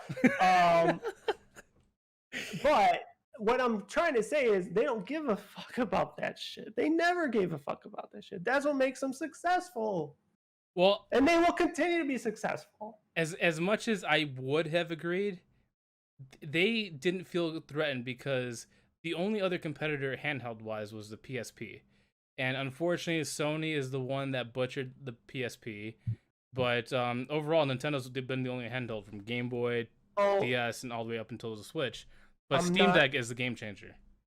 I'm not the most up to date on this knowledge, but correct me if I'm wrong. But isn't this Steam's second chance at a handheld? So technically, they've already failed before. I don't think they've had. You sure about that? You might want to double check I that. know they had the Steam thought Link, but that was basically like a way to play console games. Well, it's basically a way to. It's like a little device that connects to your TV that you can play with a controller. They basically want to make a console away from your PC, and it worked, but there was a lot of transferred things. But I don't think they made a handheld. I think this is their first take on it As a true handheld. Okay. as a true handheld. Once again, I'm not trying. I don't know for a fact, but that's why I said, correct me if I'm wrong, because I thought they tried their hand in the market at Because least. I have the Steam Link, and that was successful for a while, but then it got really outdated. So let's go back to initial thing. I don't know. I really don't know. I hopefully they have to release something here soon though. It's about that time. Like whether it's the next gen of a Switch or what have you, like it has to be on the horizon. Like okay, what really shocked me was the last couple generation consoles. First game wasn't launch game wasn't Mario anymore. It's been Zelda. So Breath of the Wild 2 has been not on the shelf, it's been in the works, but it's been in the works for a while. So if a Pro is to happen, I'm going to go and guess it's probably going to happen and launch the same time Breath of the Wild 2 does. And they're going to come in a package in all its glory and whatever. I don't know what to expect from Nintendo. I thoroughly love the Switch and what it's capable of and what it's done and what it's. I mean, I don't think you'd get a Steam Deck if it wasn't for the Switch. I would half agree with that. Yes, Nintendo was a huge inspiration, but so was Nintendo's always an inspiration. but so was the PSP Go. Like I don't think you realize the PlayStation Portable, the 2nd version of PSP, the Vita was way ahead of its time, and I don't know why Sony stopped supporting it. Like it was really, really good. I mean, for that exact reason, I think sometimes something could be fucking really good, but if it's ahead of its time, it's ahead of its time. I mean, you can't resolve that. So here, this is why you should actually be on my side for this. Okay. So let's separate the Nintendo games and the system, because as much as I like to say Nintendo milks things, there's no denying that they are very smart with their IPs. They know how to reuse the same IP but still make it fresh and entertaining. That there's no doubt about that. Like Zelda, Mario, like Odyssey is like the best example that they can have a 30-year long franchise that still make it fresh. I still haven't played the new Kirby, and it's still fucking shrink wrap, but I heard a lot of good things about that game as well. Yeah, so like game developing side, like no one can knock on them because they know how to make their own games fresh. But I want to see the Nintendo Switch not be so outdated, because like let's be honest, even when the Nintendo Switch was released, it could have been better, and I would love to see like Breath of the Wild 2 running at smoother frames handheld and be more stable instead of having like these weird little jitters when you're walking across the land. So we're gonna probably really get off topic now, aren't we? Once again, and we're not gonna try to make this a huge debate. Oh, I'm gonna fight you to the death on this one. I know you want to. I'm the one with swords, motherfucker. But can't you agree that you want your games to perform as best as they possibly can? Do I agree that I want to see it in Unreal, whatever fucking version engine they're on, and its best capability? Yes, but that is not the all-encompassing thing as to why I play a video game. No, you want to play it because it's stable, it doesn't lag every 5 seconds. Was it not? No, it doesn't. It doesn't that for me. Breath of the Wild, it didn't lag when you're going across the field. No. Your eyes must be delayed. They must be, but that's probably a good delay then. No, it doesn't. Like, okay, and let's take that component out of it for a moment. the graphics and all that shit don't. I mean, it's all in the eye of the beholder. If that's all you're looking for, kudos to you. Not going to rip you for what you want to look in a video game. I'm just saying for me, and there's probably a lot. And no, I'm going to lay it down like this. Factual, it is not what everybody as a gamer really necessarily needs nowadays. You look at fucking Minecraft. Holy shit, what is that? Like 2 pixels? No, I don't fucking know. No, Minecraft, it looks 8-bit, like with the pixelation, but it's a 3D world. I understand that. No, but the frame stability is smooth. Like when you look at the game, it's a smooth, solid game. There's no jittering, there's no lagging. The art style might be pixelated, but the performance is stable. And that's, I think, what you and I are not connecting on is the art style is not performance. But okay, so maybe I am blind. Maybe I gotta go back and replay it, and then I'll be like, it'll be in the back of my mind, like, oh, that's what he's talking about. I'm just saying, right now in the present, I don't think I've ever had a performance issue with my Switch. Well, you've also only played first-party Nintendo games. You haven't played third-party games. I can tell you right now, play Wolfenstein: The New Order, a very old. I'm not going to play Wolfenstein. No, I'm saying, like, if you want to see how unoptimized the Switch is, play third-party games. But let me tell you this: as a gamer, I pick and choose what platforms I want to play my games on. This is true. If I'm not going to play a Modern Warfare game on the fucking Switch. Yeah, it's available on the Switch, but I'm not going to fucking play it on the Switch. Because I want to play that. Now you're going to love probably hearing this. I want to play that game with the performance on a PS5. But that's what I'm obviously you're right. People can pick and choose their system. But I'm saying, wouldn't you want the Switch to perform the best that it can possibly perform? Yes. Okay, that's the point. Like but it's not bothering me, is what I'm saying. And apparently, it's not bothering millions of other people because it's the fucking hottest selling damn console. Yes, I agree. It's a very, it's a very popular selling console, but there's a lot of critique about how their software is very outdated, even when it launched. Like, even though people love it and people still play, because obviously, like I said, people bought the Switch for the Nintendo Party games, and there's no denying that the Nintendo Party games are fantastic. Mm-hmm. But that doesn't mean the Switch is a good performing console. Oh, it's not a good performing console. It's a great performing console. Oh my god! You got me on that one. I was about to say thank you for finally coming to your senses. Gotcha. But yeah, obviously, like you said, we don't want to have a long debate. I'm not trying to hate on Nintendo. Like, I want Nintendo to perform because, like I said, I love their games. I just want their consoles to perform as best as they can, and I feel like they don't care enough about their console, having performance stability compared to just pushing out games and software. This might be a bad defense, but me, devil's advocate and all that stuff, or just a devil. Generally speaking, their consoles are always, dare I say, ahead of the curve. Sometimes. Does that have any impact with those performances? Because you said at the start of even when it released, which, well, like I said, I've never felt that as an issue for me. So, but just to take your side for this, if that is true, don't you think then that has a lot to do with them being ahead of the other two major companies when they released their consoles? Yes. As far as processors are concerned and all that stuff. So, for the majority of Nintendo's time, they have been, they've always been a step ahead. They've always designed, whatever the next thing is. Like, for example, the GameCube was fantastic. The performance it did was amazing for its time. But Nintendo Switch came out after many years after the PS Vita, and the PS Vita still outperformed the Switch in multiple areas. And that was like a 7-year-old system before a Switch. Okay. And I got none. And like I didn't have a Vita, but right now I got none. And like, for example, like if you want to look at handhelds, look at the Game Boy, the DS, and all that stuff. Those handhelds were fantastic performing systems. Like the DS, what it can render with its limited size was still amazing.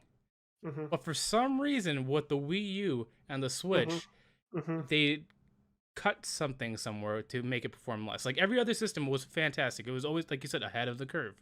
But for some reason, the last two systems they made, has been under. Okay.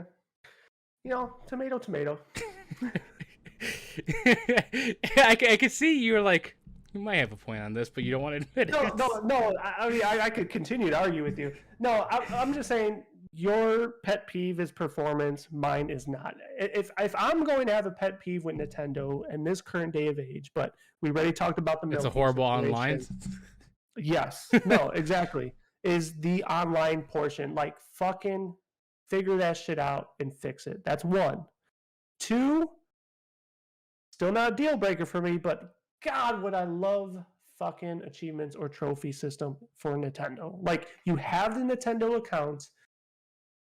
Fucking make it happen, man. Like, just, like, give it to us. Those are my two things. The performance, yes, I'm going to agree with you. Would I like the, ultimate, whatever performance that they could possibly give us? Yes. But it's not my number one and my number two. Well, the online is bad. Like, I stopped playing Smash Bros. Because online is horrible. Online is horrendous. You will not get a debate from me on that one, sir. It is horrendous. Especially with the price. Now you want to talk about performance and lag. Yes, when I'm online, I experience that wholeheartedly, but that's not due to the system. That's due to their servers. Actually, that is due to the system as well. But next topic, please. But I'm only saying the system because they got cheated out by, I think it was NVIDIA. NVIDIA sold them a crappy chip. That's why.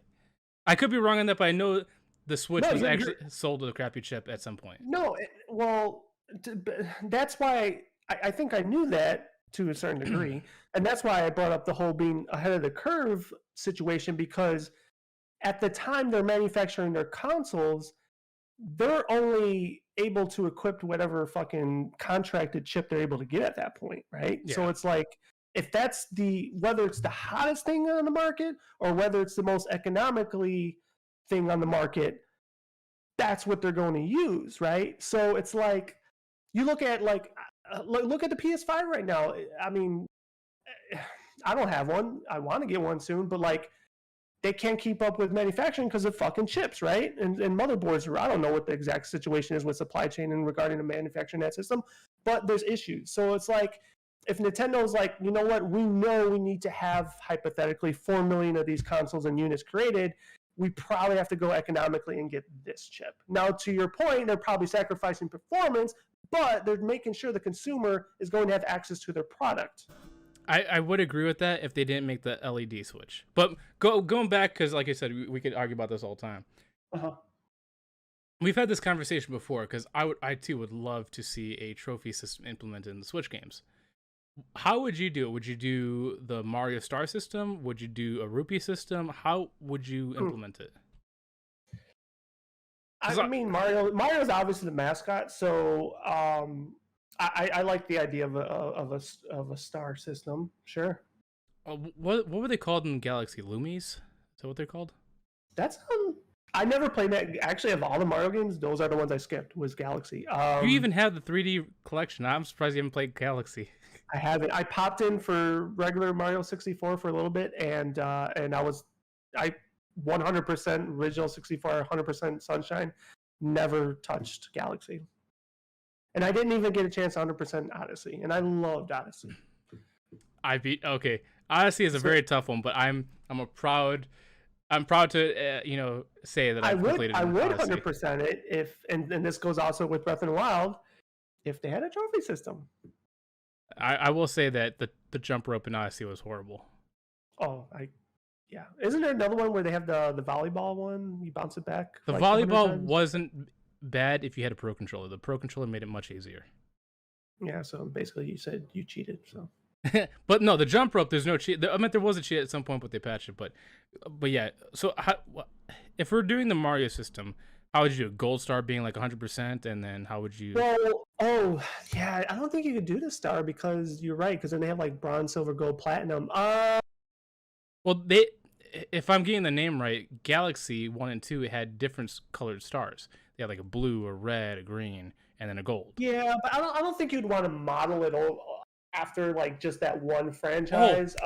Odyssey would be the best example. You could do like for like a bronze trophy, it'd be like half a moon, or like a quarter of the moon, silver would be half a moon, and then whatever the gold is would be a full moon. I don't think you'd want to do it like that either. I don't know, man. I'd have to think about that one. I don't have an answer. It's funny because I've had this conversation with other people, and we've always said that we want a system, but we don't know how to implement that system. Yeah. Because I hate being the kind of person that complains without giving actual like criticism to proof. So maybe to help my creative juices flow, what does because I don't own an Xbox. What does Xbox do? What does Microsoft do? So Xbox, in my opinion, well, I like the Platinum and PlayStation, but Xbox is smart. Every game has 1,000 gamer score, and obviously depending on the achievement, the gamer score varies. But every game is set at 1,000 max. But what icons do they use? It's just a if G. Any. It's just a score. Yeah, it's just a score. Sometimes they might have like a diamond pop up depending on like how rare the achievement is, but it's mostly just a score you're focusing on. Knowing Nintendo, although this would be extremely more, how can I put it? I don't even know the word I'm looking for. But if you had it customizable to every game, every IP, that would be the more ideal way of doing it. That'd be very difficult to manage. That'd be very difficult, but I'd make mine Pokemon badges. But like Zelda, for example, you could use the rupees, right? You have green, blue, red, and then yellow for platinum. I mean, super simplistic. Mario, I still don't know what you would do. You know, maybe like mushroom, flower, Starman. I don't know. Like, I don't know. Yoshi's the platinum. What? Yoshi's the platinum. Yeah, Yoshi's the platinum. I don't know, but yeah, you're right. Like every game, it would be so much harder. And for like, you know, Donkey Kong, it's like one banana, half a bundle of bananas, full. You know, like I don't fucking know. But then the value would be obsolete then because every system would have a different value if they did it that way. Like I'm not dissing. Like that would be really cool to have like themed trophies or achievements, but the practicality of it and implementing it is very really difficult. Hard. Like the value would be all screwed. Exactly. I mean, I think the simplistic, obvious approach is, you know, just fucking create trophies. That's all. Just trophies. Or just add a number and have 1,000 gamer score. Keep it simple. You can call them coins. Either way, achievements as a whole. I got Nintendo needs to happen. What's up? What you got? They have the gamer score system, but it's Mario coins. Like, I mean, you can 5 coins for like the bare minimum one, 25 for like medium tier, 100 for like the top tier, and all games will have 1,000 coins. And eventually, the more you stack it up, the coins will get higher and higher. It's like their version of achievements. I mean, I don't even like their to be honest, I don't even like their online version of it because they only have gold coins and platinum coins. I don't know if you've been on it, but I guess there's the trophy system with the coins then. Yeah, I guess so. I guess it's settled. They already have it, and we're over here trying to fucking recreate the wheel. So yeah, the Nintendo Switch Pro. I don't know, man.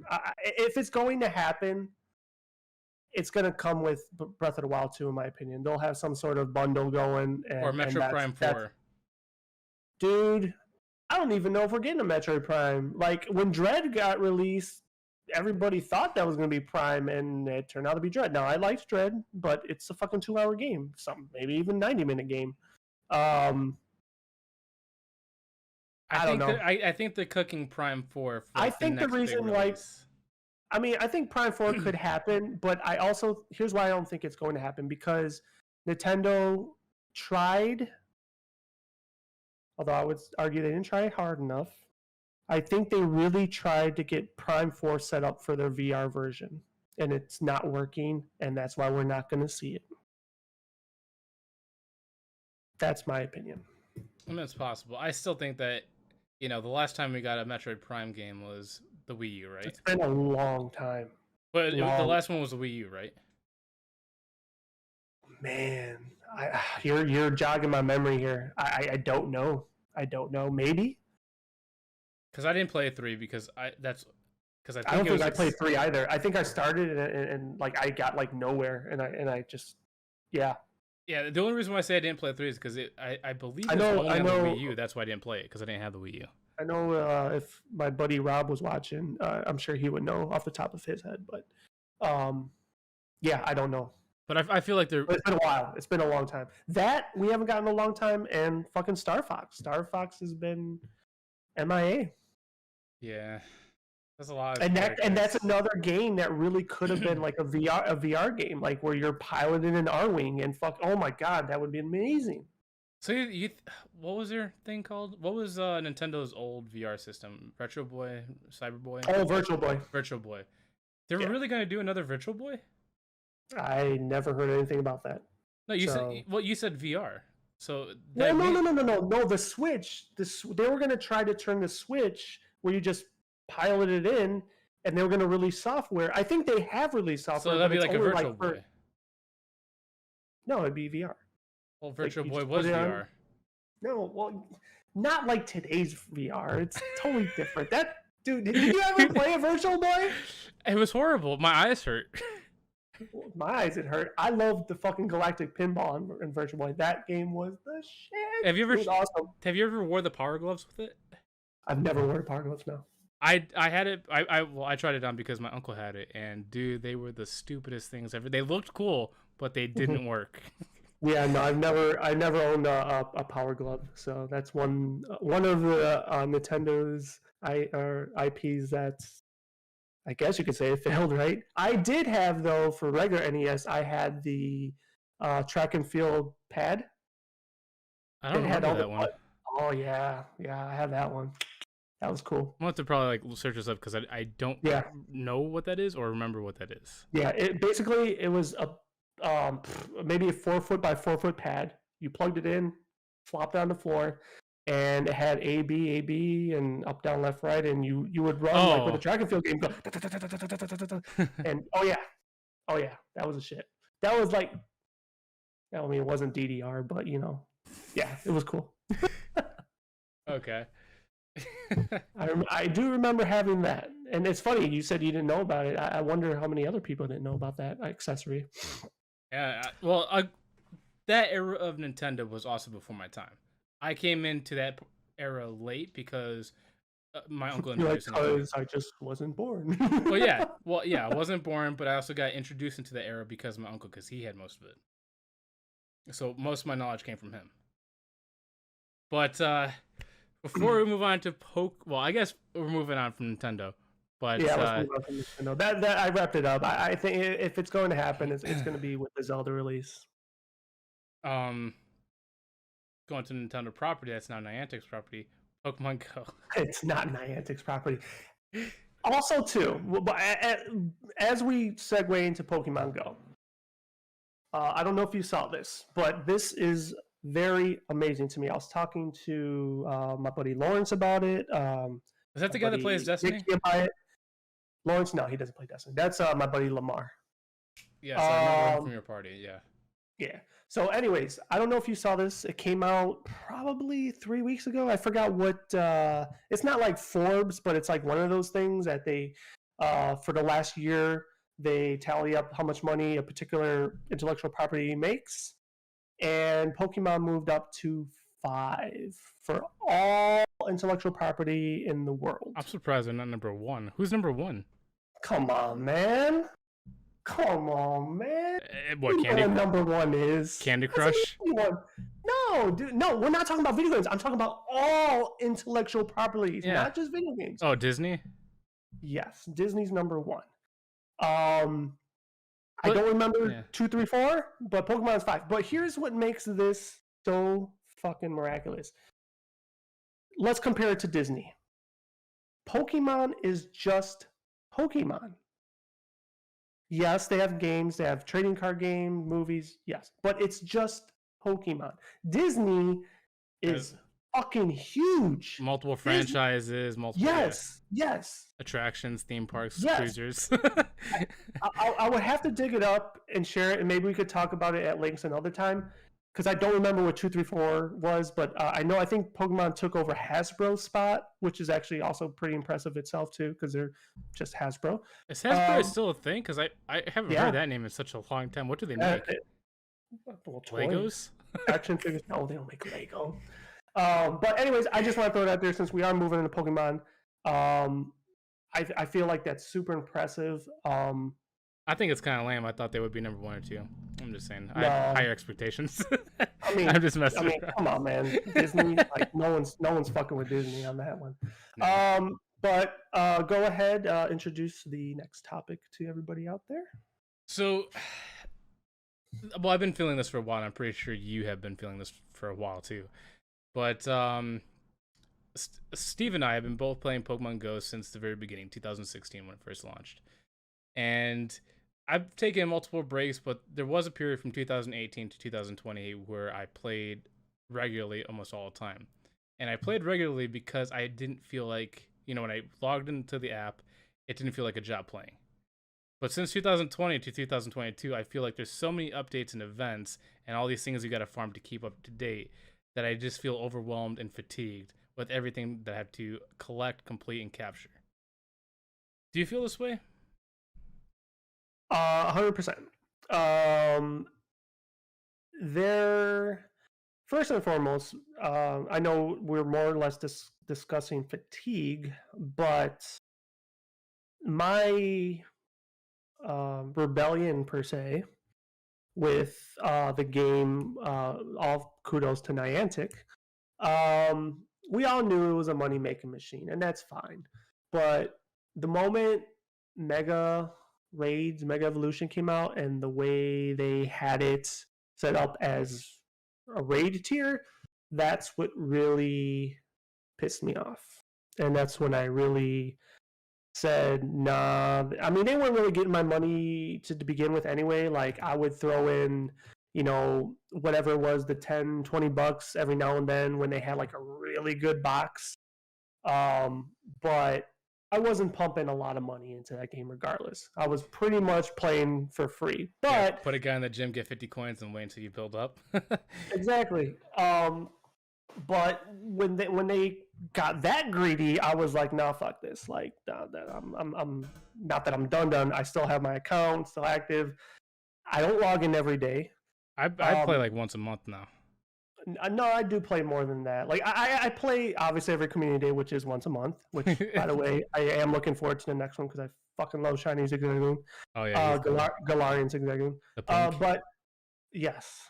That was the one shiny I had to farm in Sword and Shield because I wanted so bad, and I did get it. But so the fatigue part, to coincide with what you're saying, where there's so much going on. They don't they lost that sense of allowing an event to be an event.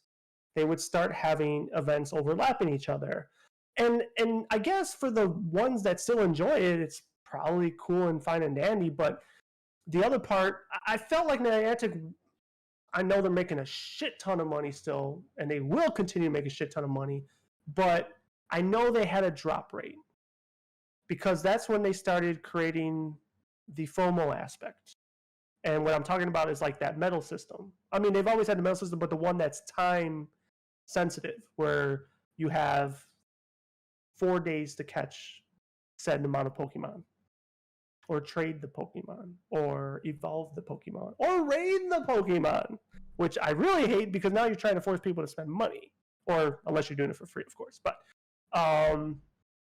so I didn't really care for that aspect too. I have a lot of them done. I'm not going to lie, because that was a thing that did kind of lure me back. Because yes, I did fall victim to the FOMO aspect, but once I missed a couple, I was like, well, I've already missed some, so there's that. And the problem is that you'll never be able to get those again, too. Never be able to get those again, right? So, whatever. It is what it is. I have a lot of people, and then it gets. Now we could get into like the personal dynamic of it, where you have friends. Oh, why are you sending me a gift? And I was like, well, I never promised you a gift anyway. So that was a big issue. We've had some members that got some pretty vocal, and eventually one of them got kicked because of it. So another little insight to those out there. For our local community, Josh and I run, arguably, or from what I'm told, Second or third largest. Yeah, the largest / most successful one in our geographic location per se. I say Chicago all the time. I think we have the second or third biggest Pokemon group in Chicago. Now I say that like as if we're actually doing work, but we're not, because we did a lot of work in the beginning. Well, we had to go out there and actively recruit people for a while. Yes, no, you're not wrong. But right now it's at a point where it's like self-sustained with moderators, which is fine. But that was our goal too. That was always our goal, to make it self-sustaining, not relied on us. Correct, and yeah, I mean, the fact that it's in the state that it's at, I think is phenomenal. But like a part of me, like, it's almost like letting that child go, but then you didn't really want it to go. Right? Like, I wanted to go a long time ago. I'm happy that it's finally grown up a little bit and I could talk to it in a mature way. Okay, let me say it like this. Let me kind of,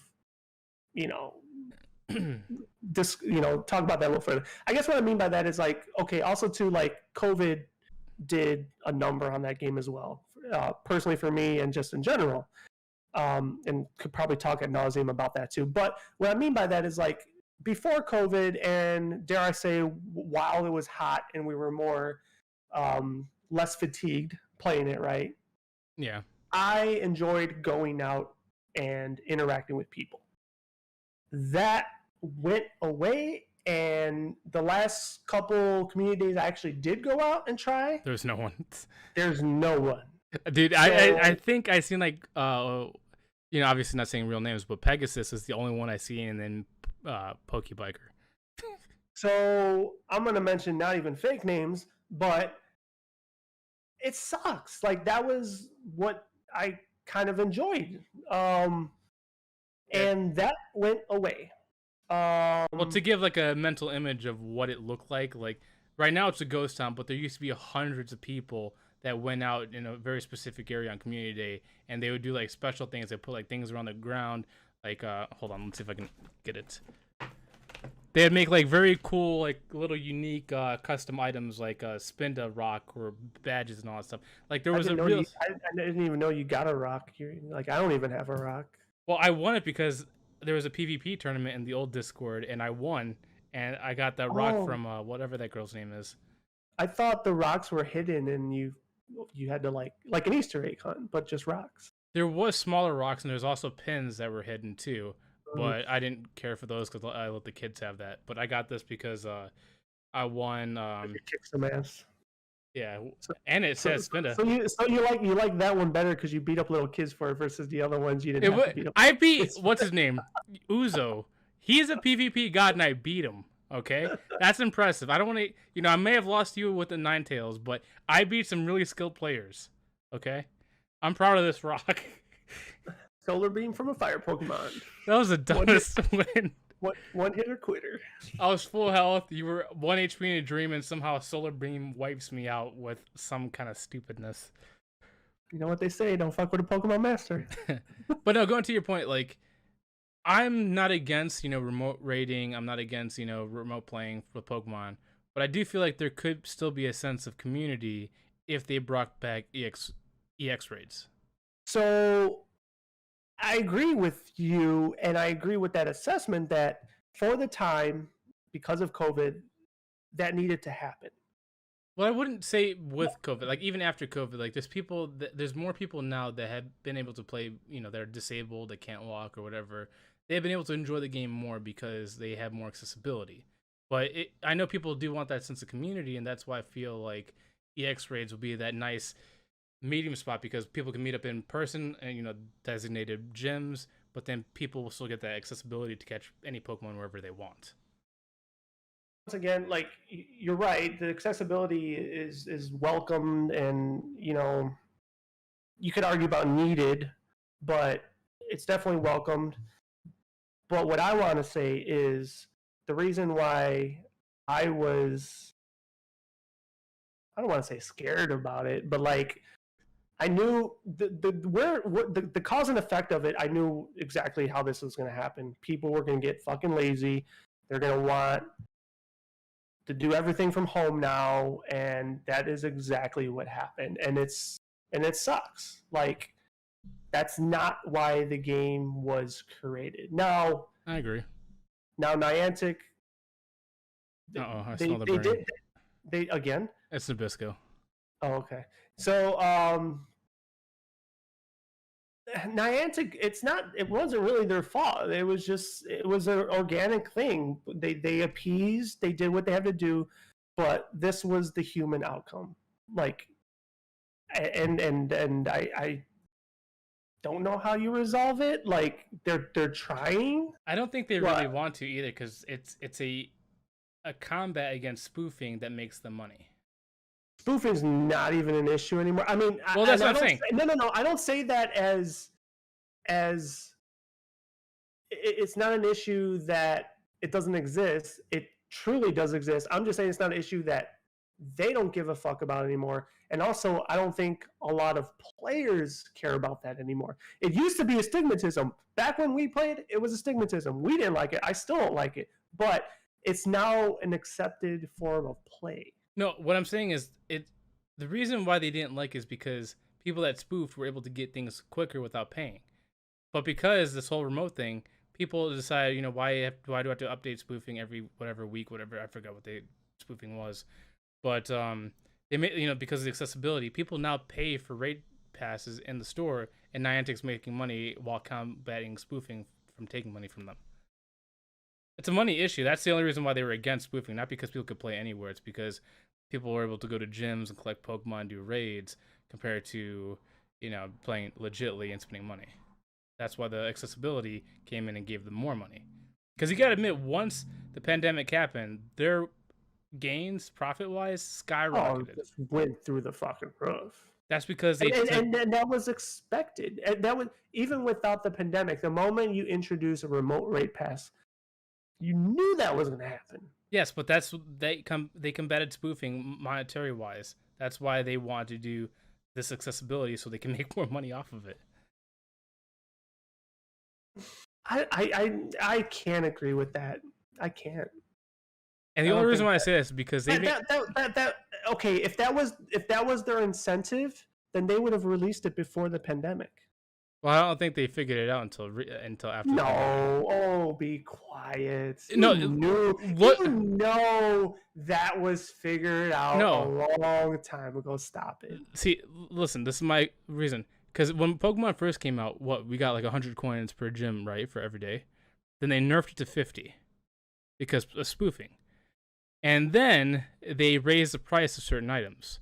Like, for example, raid passes. They used to be 100, now they're 300 or 200, whatever. They raised the price on raid passes, remote raid passes. Oh, remotes. No. Did they? Yeah, there's a huge backlash about it. And I don't know if they reverted it or if it's still the same, but I know that the price of remote raid passes did go up. Okay. So what's your point?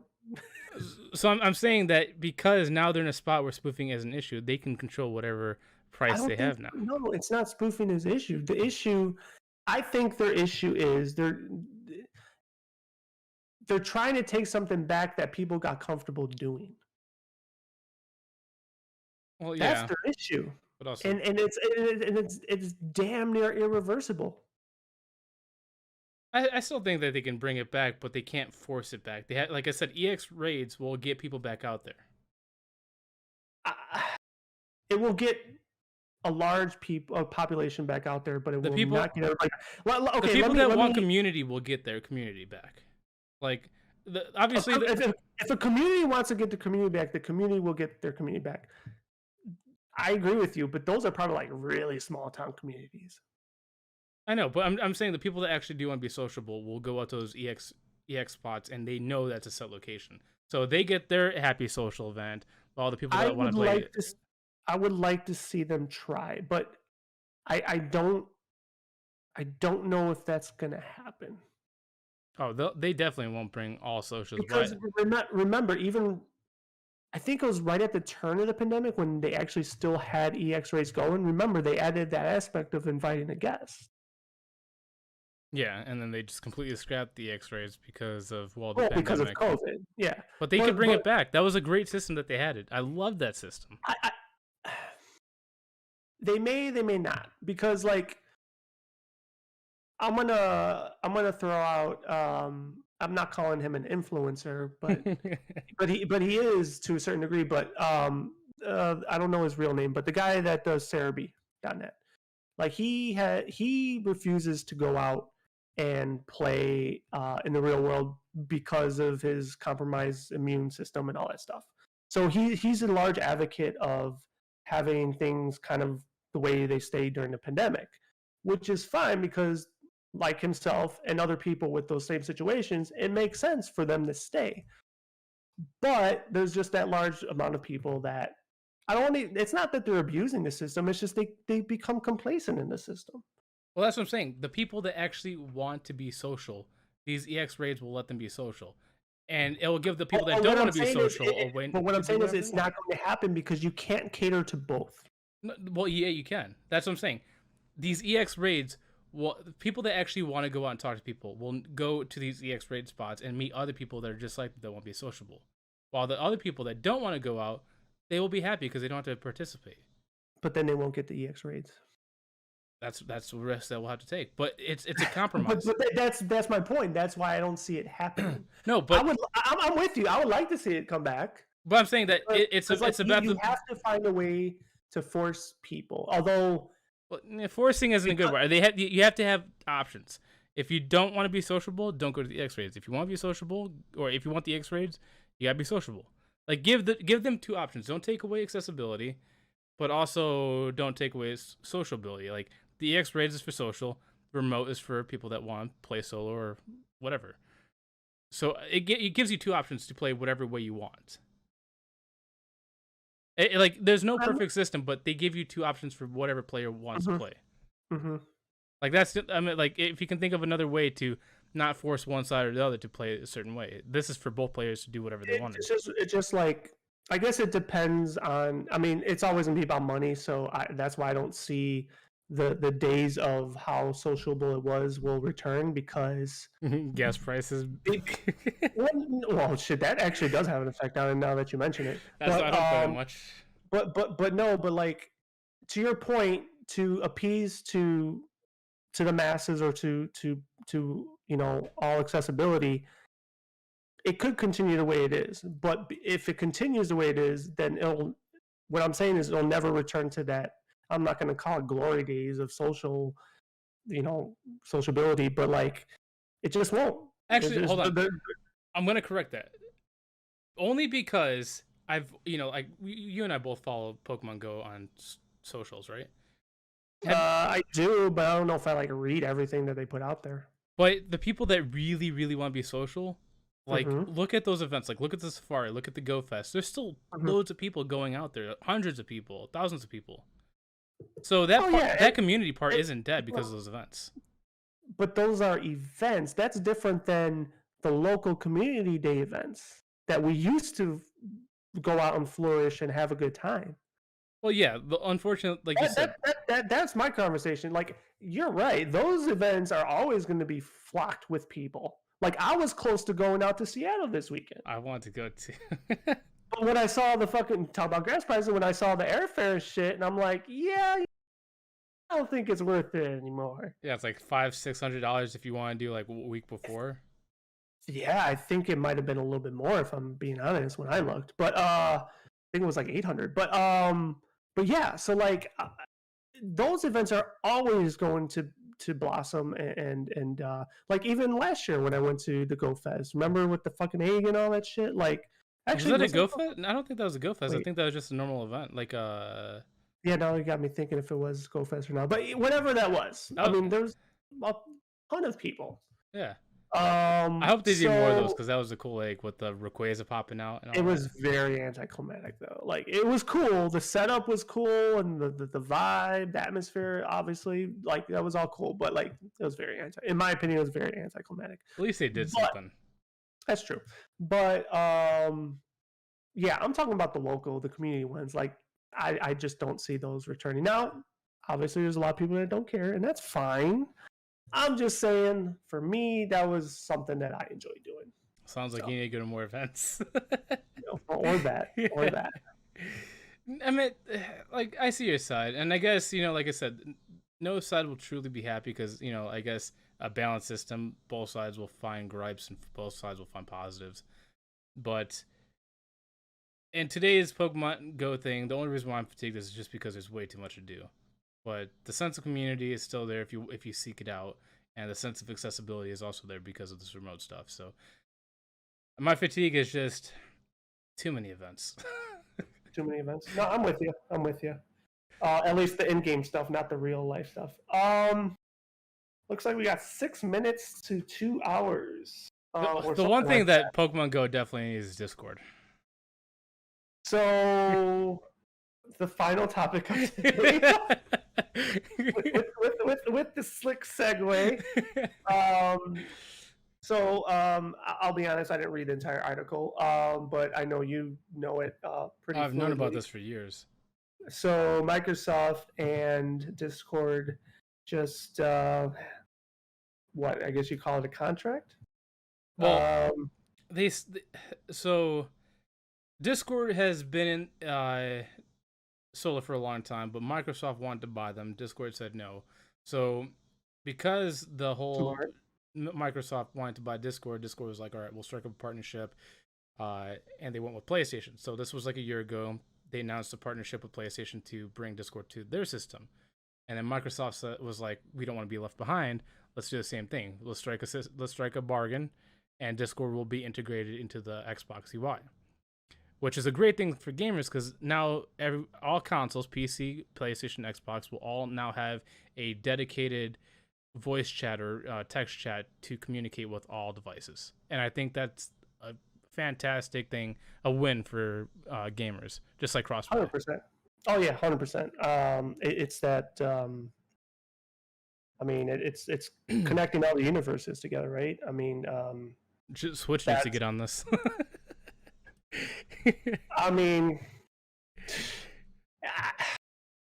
I don't know what benefits that gives Switch if they can't even get their own freaking online play working. I mean, but yeah, no, I think it's fantastic. I don't really have a lot to bring to this topic except that yeah, it's fucking great. Like it's it's good that there is a service that could actually do this and it's neutral. Not only that it's neutral, but it's dare I say it's flawless, but it's like it just works, right? It's like it's like a it's a perfect marriage. It really is. It's like saying if I don't know, what would that be like fucking 6-8 years ago that Skype did this. I'm not saying that Skype would have been able to successfully do it, but I'm just saying it's good that Discord's there to do this, and they're gonna achieve it. I was actually about to say Skype. So if you don't know, Microsoft bought Skype a long time ago. Skype was growing. Skype became popular. Then Microsoft took over. Microsoft had the possibility to be Discord, but they got too greedy. This was in their greedy mindset from 2010 to 16. You're right. And during that time, Discord popped up and obviously outgrew them. So that's why it killed Skype.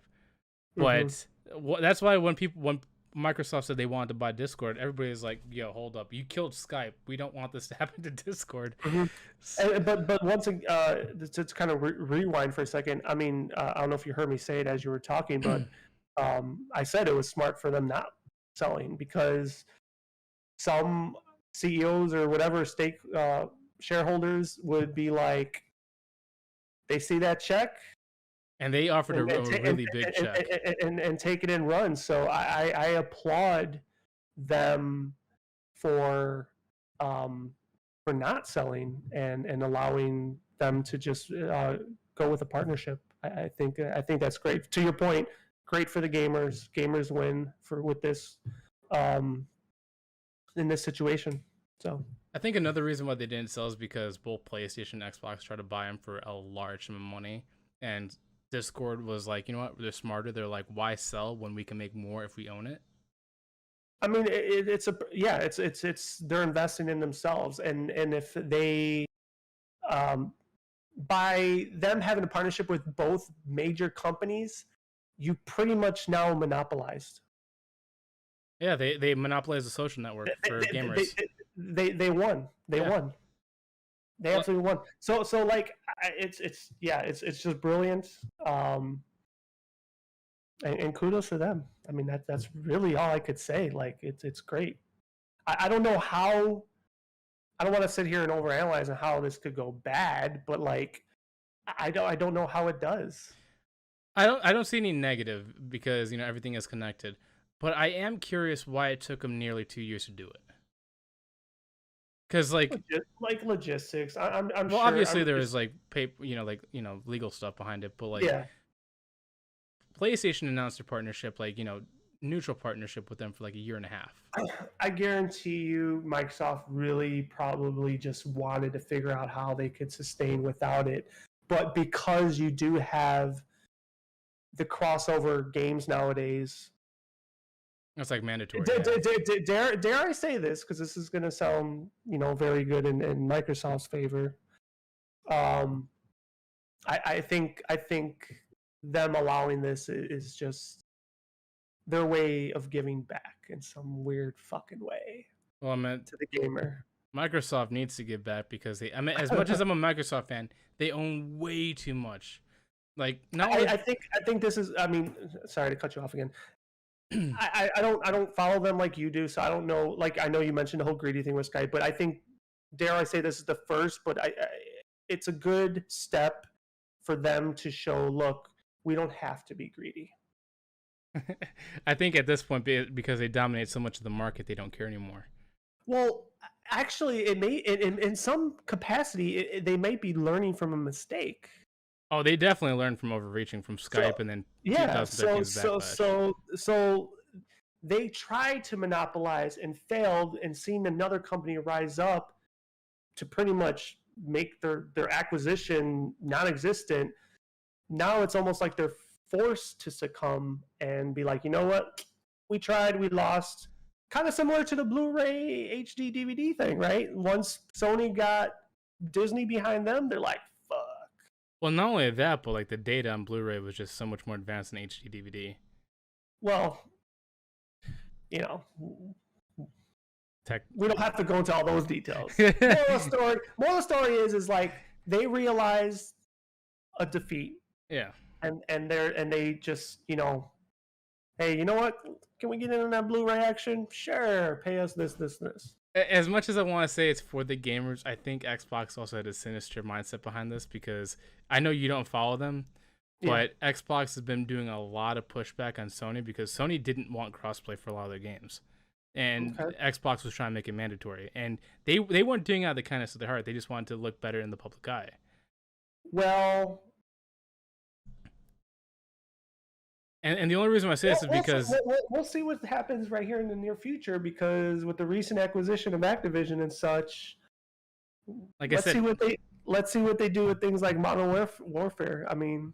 No, they're definitely going to keep it cross-platform because... Well, they said that, but, It would be stupid for them not to, because they make so much money. No, yeah, I agree with you, but I'm just saying... I think Microsoft cares way too much about money than exclusivity at this point. That's why, like, if you look at their overall market, they own the majority of cloud service gaming. Like Azure is the biggest cloud performing system out there with xCloud. They own Game Pass, which is on PC and console. And not only that, but Xbox is also doing well, and they also make money off of Microsoft products from PC. So they have like 4 different markets they're making money from. So they don't care about PlayStation with their single console. But they're trying to constantly push them back because they know they got the upper hand in the market.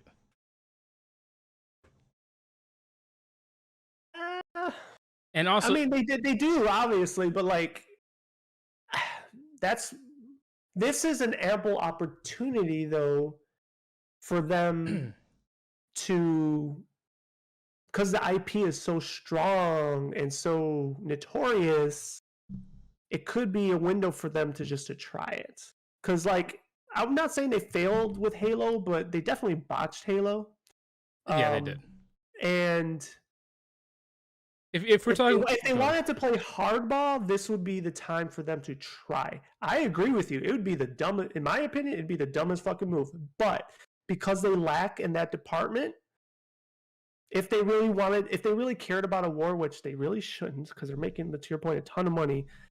I'm just saying this would be a time for them to try. If they were going to do an exclusivity thing, it would be single player content. Multiplayer, it doesn't make sense because they'd be cutting their profits in half. No, and that could be a way for them to do it for sure. It's like single player could see exclusive. But that wouldn't garnish them a lot of like people, like, you know, shift over to that exclusives. I can't even talk. You'd be surprised the power of Bethesda. A single player campaign. Well, oh yeah. Like maybe. Overwatch, for example. Overwatch will never be exclusive, but like if Overwatch was exclusive, a lot, especially in the Asian market, which Xbox doesn't win, but if Overwatch was exclusive to Xbox, a lot of Asian players would go get Xbox or PC.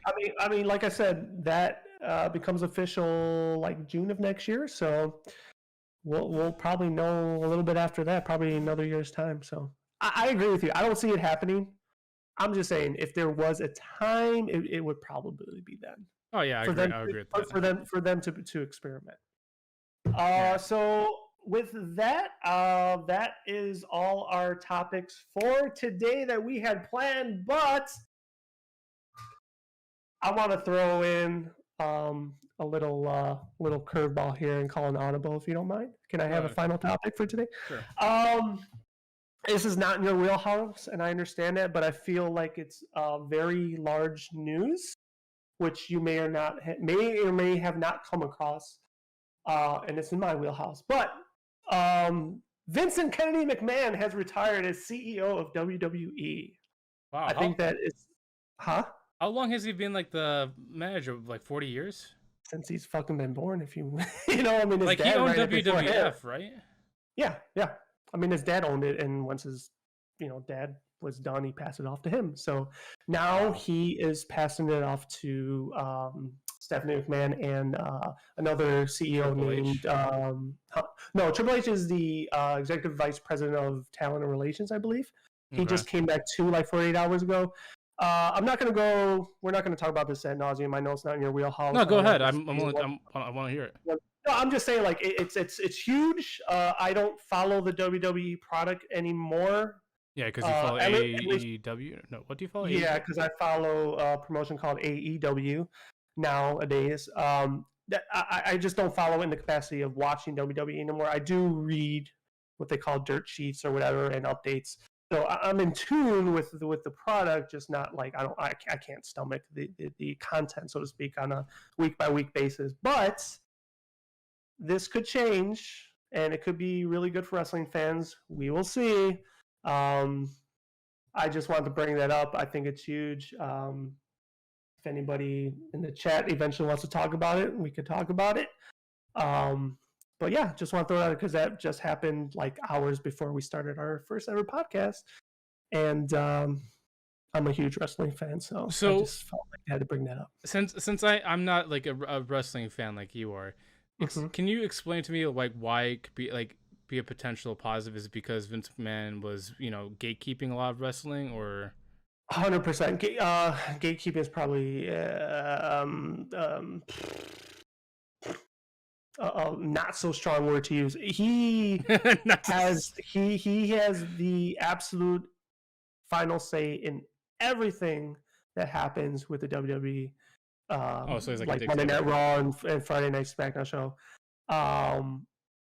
Like legit, every week that man, like, he has writers, right? Just like any TV show, any movie, he has a team of writers that writes the stories, writes the matches, even, right? That man would show up. They'll that day legit take it, rip it up, and pretty much write the show on the fly while he's there. He was a total control freak. Did he have his glory days in the past and shit? 100%. But that's why, kind of segue a little bit. I think that's why AEW grew in popularity because it was I More wouldn't say a freedom. fan. Yes, more freedom. The wrestlers get to um, kind of control their storylines a little bit. And Vince, no, that man controls everything. So this could be good news for their product. But it's a wait and see thing. Do you think we could ever? Do you think we'll ever see a wrestling crossover like AEW versus WWE versus what's the other one? TNT. What's the third one? Well, there's a lot of you could argue what the major promotions are. There's Which one has Sting? WWE still won. Even I could admit that. You could argue AEW is 2. You could even argue it's 3. But you have New Japan Pro Wrestling, which is Japan's #1. I heard that one's blowing up like crazy right now. Like, it's not even just now. They've been a strong entity for a number of years. It's just we're in the western side of the world, so. Well, I heard the reason why it's blowing up is because, like, obviously, you know, wrestling, WWE and AEW have like they take risks with like dives and all that stuff, but like apparently the Chinese organization, they have no guards. Like they get hurt like badly over there. No, I mean they do have a strong style wrestling, but as far as like popularity of their product, like I guess dare you call them the WWE of Japan because that's really what they are. I mean, I'm sure you've heard of the Tokyo Dome. Tokyo Dome is massive. They sell that out. That's like they have like a WrestleMania like event there every year called Wrestle Kingdom. It's really popular, extremely popular. So you got those 3. You have TNA, which is TNA. That's the one I'm thinking about. Yeah, you have TNA still. Ring of Honor just returned, but the owner of AEW owns Ring of Honor. And there's like some other smaller promotions that are really big too. So to answer your question though, I think now that Vince is gone, there is a very high probability. I would put maybe 3-4 years we might see something like that, and I think that would be the epitome of amazing. Because if one thing would ever bring me back to wrestling, because like I said, I watched wrestling from like 2005 to 2008. But I would love to see a triple promotion Royal Rumble where you got AEW, TNA, and WWE, all their best fighters going to the ring, like 50-man brawl, and duke it out to see which promotion is the best, and they hold their crown up. I think that'd be dope because I'm sorry, go ahead. I was gonna say, like, you know, the last wrestling I seen, besides obviously the wrestling matches with you with AEW, but TNA, when they had Sting and some of those, like, you know, really grungy, you know, rowdy dudes, like they would get crazy in those rings, and I'd love to see that versus WWE. Yeah, I think I mean, I dare I say speak for millions of wrestling fans out there. Yeah, I don't think there's many people that would not want to see that. I mean, even though we all know, or I shouldn't say we all know, most of us know it's fake. Yeah. But that doesn't take away from the story and the fun. No, it takes nothing away with the athleticism of what the performers do and the sacrifices they take and all that stuff. So yeah, would love to see it. So will take us home? I'm just gonna say, now that this is happening, are you gonna watch more WWE or no? I don't know yet. Not immediately. No. It's gotta build up. Can they lure me in? Yeah, totally. They might lure me back in. Okay. Well, I guess that's it. We actually went a lot. Well, hold on. Before we end this, I just gotta say that, you know, I just looked at the chat because this is wrapping up. BMove603 says you have really cool swords. Thank you. But we went a lot longer than we thought. We were aiming for like an hour for our first episode, but hey, we just kept chatting. 2 hours. Had fun. 2 hours. But yes, thank you guys for watching the Out of Mana podcast. Episode 1 is done. Episode 2 would be. We hope you replenished all your mana. Yeah. But I don't know the dates, but episode 2 will be hopefully next Friday, if nothing interrupts us. I am more than down to keep this as static Friday 6 p.m. as much as possible. I know schedules tend to get in the way, but if it works for you, it works for me. We will always try to aim for Friday, 6 p.m. Central Time, obviously, depending on life, but the majority of the time would be Friday, 6 p.m. Central Time. But thank you guys for watching, and we'll catch you guys later. And on to the chat.